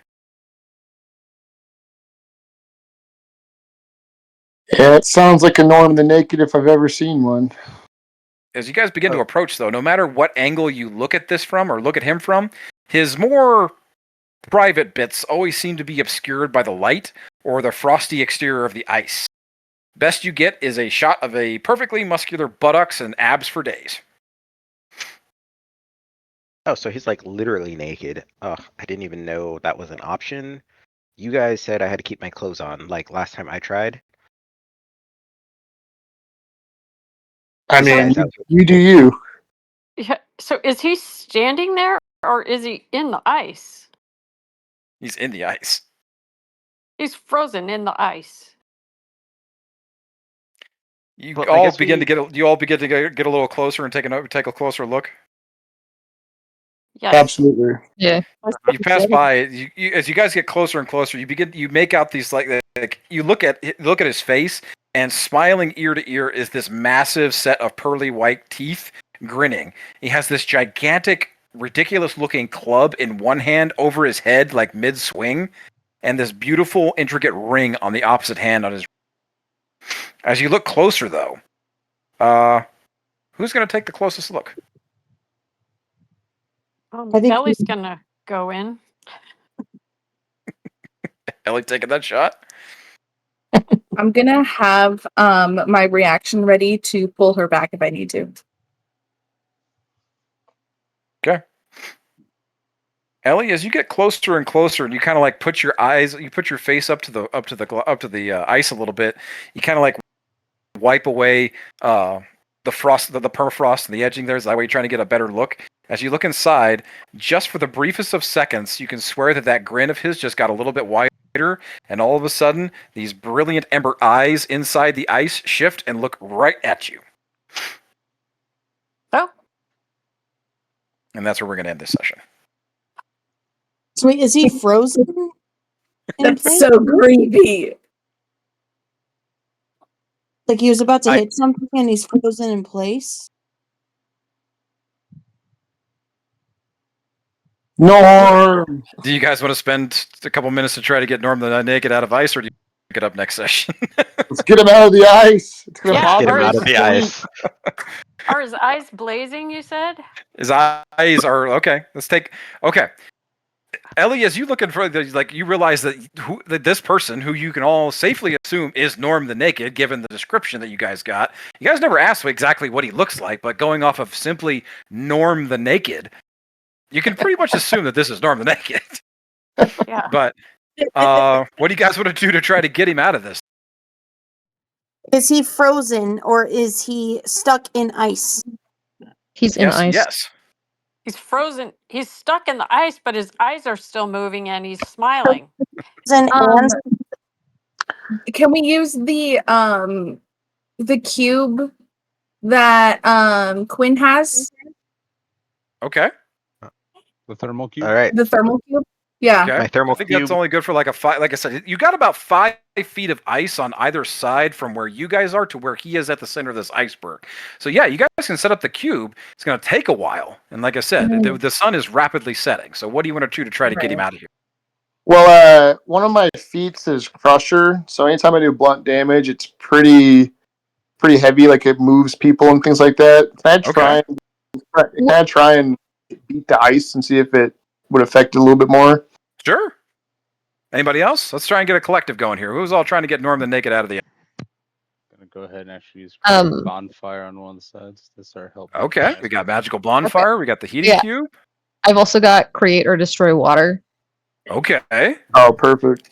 Nice. So as it's melting, you'll just keep removing it. Yeah. I could heat the pan and shove the pan through the ice too.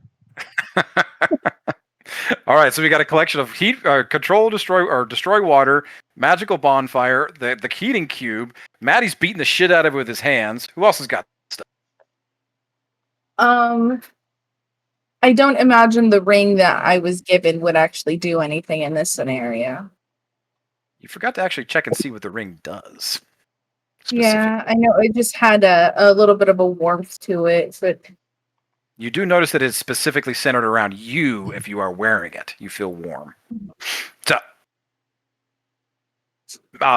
Smalls is also assisting. He is just wailing at this thing with his axe, like carefree. It's like he's hammering into this thing, going 3 to 6 inches every single time, and just chipping away at this. you know what? I'll use my blades too. We got a shaved ice situation going on here. I'm gonna have to sharpen so many blades. All right, I need something from Quinn and I need something from Pico. What are you doing?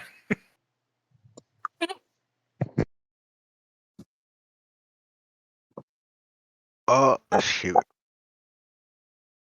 I don't think I have anything. Hold on. Making tea in the background. The death dog is also gonna be just headbutting the ice because why not? All right. Fuck it. At this point, all of this collected together, it is, again, this is supposed to be like a DC 30 of combined checks to try to get him out of the ice, but I'm saying all of this with the spells, the abilities, and for the fun of it, this is an automatic success. This is teamwork at its best, even if it's the most chaotic thing ever. But all of a sudden, the ice shatters free, melts away, is chipped away. Smalls goes from one last giant hack and damn near like clips the guy's head. But as he does, the ice is broken up just enough that he kind of does this like little head dodge, like, and ducks his head to the side, and the ice just explodes around him as he comes shattering out. And some of you are almost like knocked to your feet, but you're all kind of blown back about 5 feet away as he lands to the ground in this almost like perfect superhero pose. Just boom. And then he stands up and he begins to like repose and puffs his chest out and puts his head up to the up to the sky, grabs his club and thumps his chest. Oh, hey! Thank you all. Thank you. Ooh, another hour in there, another hour 2, and I might have been able to fear for my masculine presence, if you know what I'm saying. Cold in there. This guy knows what I'm saying. Hey, don't you, brother? Pointing at Smalls. Are you Norm? Eden, I want to put my wing up to get a high five. This guy is like 7 feet tall. He's actually about an inch or so taller than Smalls. And he is like smoldering because of all the ice and stuff. It is like his body's beginning to warm up and he is beginning to like radiate heat as all of the remaining ice begins to slough off of him. Are you Norm? Honey, I am Norm. He's like literally hot.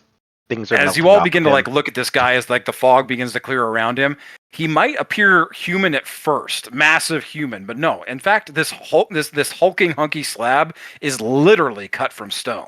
He is an earth genasi. He is of the tanned and extremely shredded variety. As he begins to like throw back this massive mane of golden hair, you literally see it's not hair at all. It's literal gold. And those ember eyes, amber-colored eyes, are literal small burning embers in his head. You all get the idea.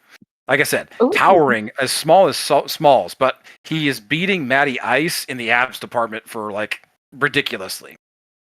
He's gilded but stark naked warrior. He holds nothing back and may as well have nothing to be self-conscious about, but you'll probably never know because as you're all looking at him, his more private bits, no matter what angle or what direction you look at him, his private bits are obscured by light. A fellow party member is always standing in your way. There's a well-placed branch. No matter how you try to sneak a peek at this guy, you are never catching the full Monty. And I will post in the chat. Does So he have the excited. I've been Defoe waiting for problem this. where he is not allowed to ever do frontal? You'll never know. I love it. I want to get into my bag and pull out my journal because I have a drawing that I did of Drum, and I also have a few of Drum's bones still. I kept a vertebrae. I didn't put that on. You gonna open with that? Yeah. I'm gonna show him the picture first. Just before he does that, he's kind of like stretching. He begins to he pulls one knee up, and of course, like I said, the light bends, and everybody's standing in the way, never getting a full shot. He starts to stretch, bends over, touches the ground, cracks his back, begins to kind of just shake it all out. Whoo, yeah, all right. You guys here to kill the witch? What?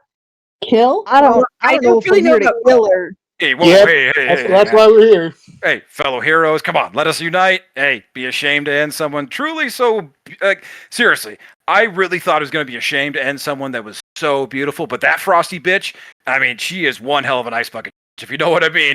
This guy gets it up, points at Pico. No, I don't actually. Come on. So, come on. We killing a witch? Kill? No, man, we got a contract. So What? Rach is gone. I mean, we would rather not kill her. Hey, did it say in the contract we couldn't kill her? We're just trying to figure out the weather, right? I thought we were supposed to kill her in the contract. We're Can supposed you to pull up talk. the contract, Maddie, and take a look at it, please? Yeah, let's double check that before we start going. Now he's gonna walk up to Norm and kind of like in Predator, when he just throws up like the arm shake to say, "Yeah, let's do it." That's what he's gonna do. Just a bro shake. Thank you. I love you. This is not okay. All right, I'm gonna. we're on board, all right? You guys ready to go? Come on, she's right up top here. Oh, wait, whoa. Huh? Telepathically to Maddie, I'm gonna be like, "This is not the time for you to get jealous and have an ego fight with him. We need to make sure that we're on the same page." All right, Maddie's gonna turn around while flexing his abs really hard, and he's gonna start pulling out the contract just to see what it said. Yeah, DM, can you tell us what the... Yeah, because we have to kill her in the contract. All right. I don't want to start any issues and kill somebody we shouldn't. So just before you dive into the contract, Drew, do you take this moment of opportunity to bring up Drum? Well, I think I'll wait. So he seems busy, but we were looking for him, and he should know that. Yeah. So you guys are looking at the contract. What are you guys wanting to do here?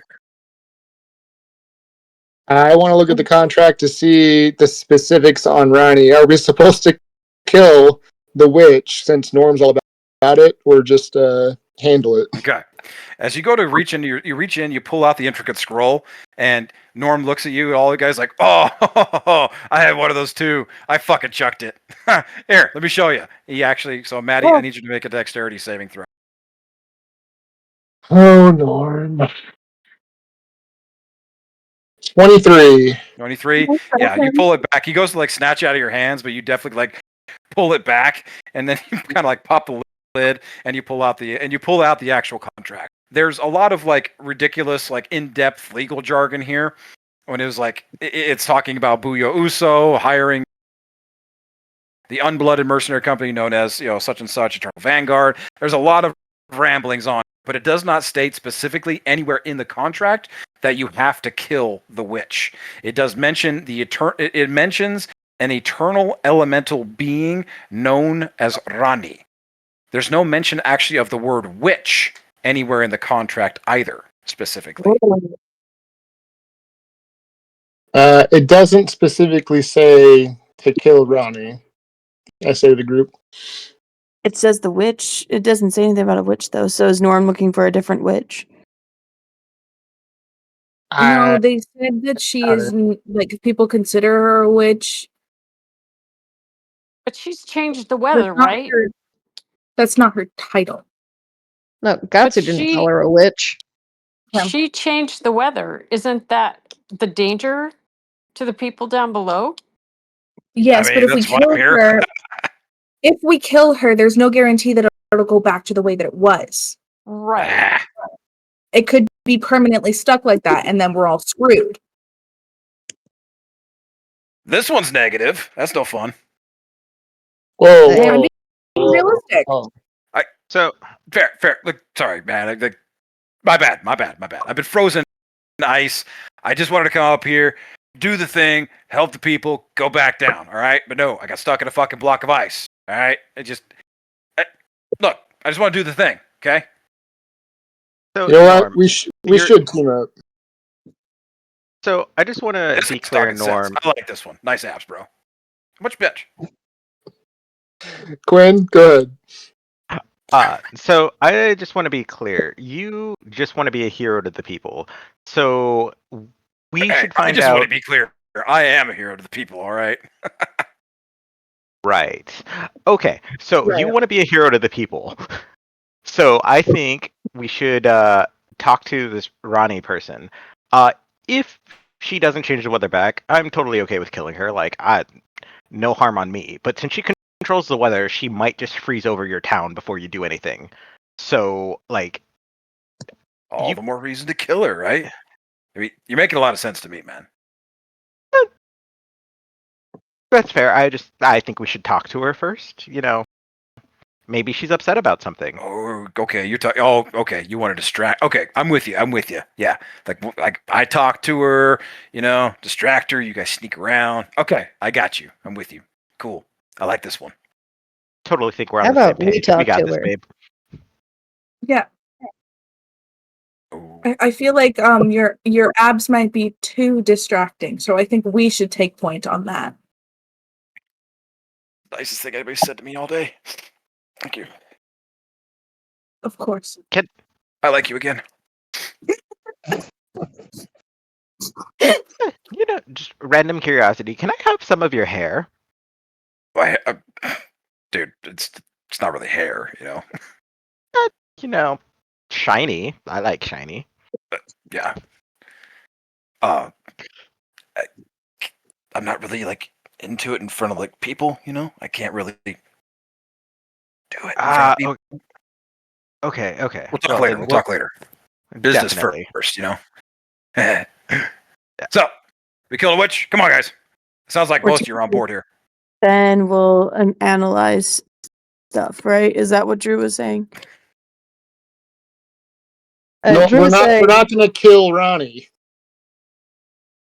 what? Yeah, we're gonna analyze and see if we can diffuse, and if Yeah. not, then we'll go from there. Then we'll kill her. Yeah, if we can't talk to her, then we'll kill her. All right, we're all in agreement. So Ellie speaks up. Norm, you said you had a contract. Who was the contract from? Boss lady downstairs, man. The Bosu? Yeah, Uso. Yeah. Who that Bosu? Buyo. It's a title. Bugyo. Buyo Uso.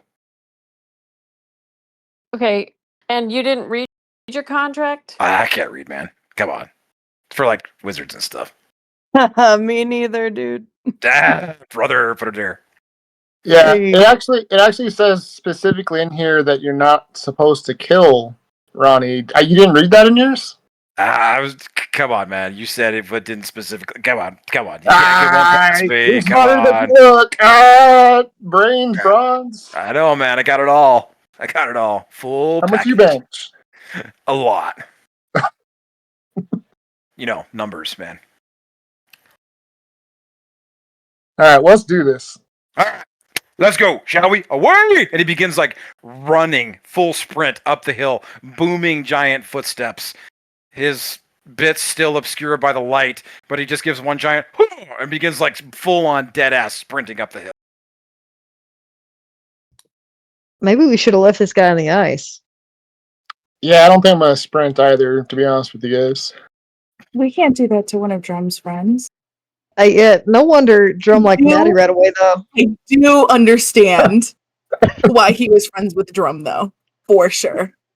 Dude, this guy totally seems like he could be friends with everybody. He doesn't have a goddess's blessing like some of us, but he seems like good people. I like him. And that is where we're going to officially end the session. Okay. Thank you, Marshall. I figured you guys wanted to get Norm the Naked out of the ice, or try to it. Good work. So Yes. Well done, I'm team. excited for this moment. In the morning, I'll be making waffles.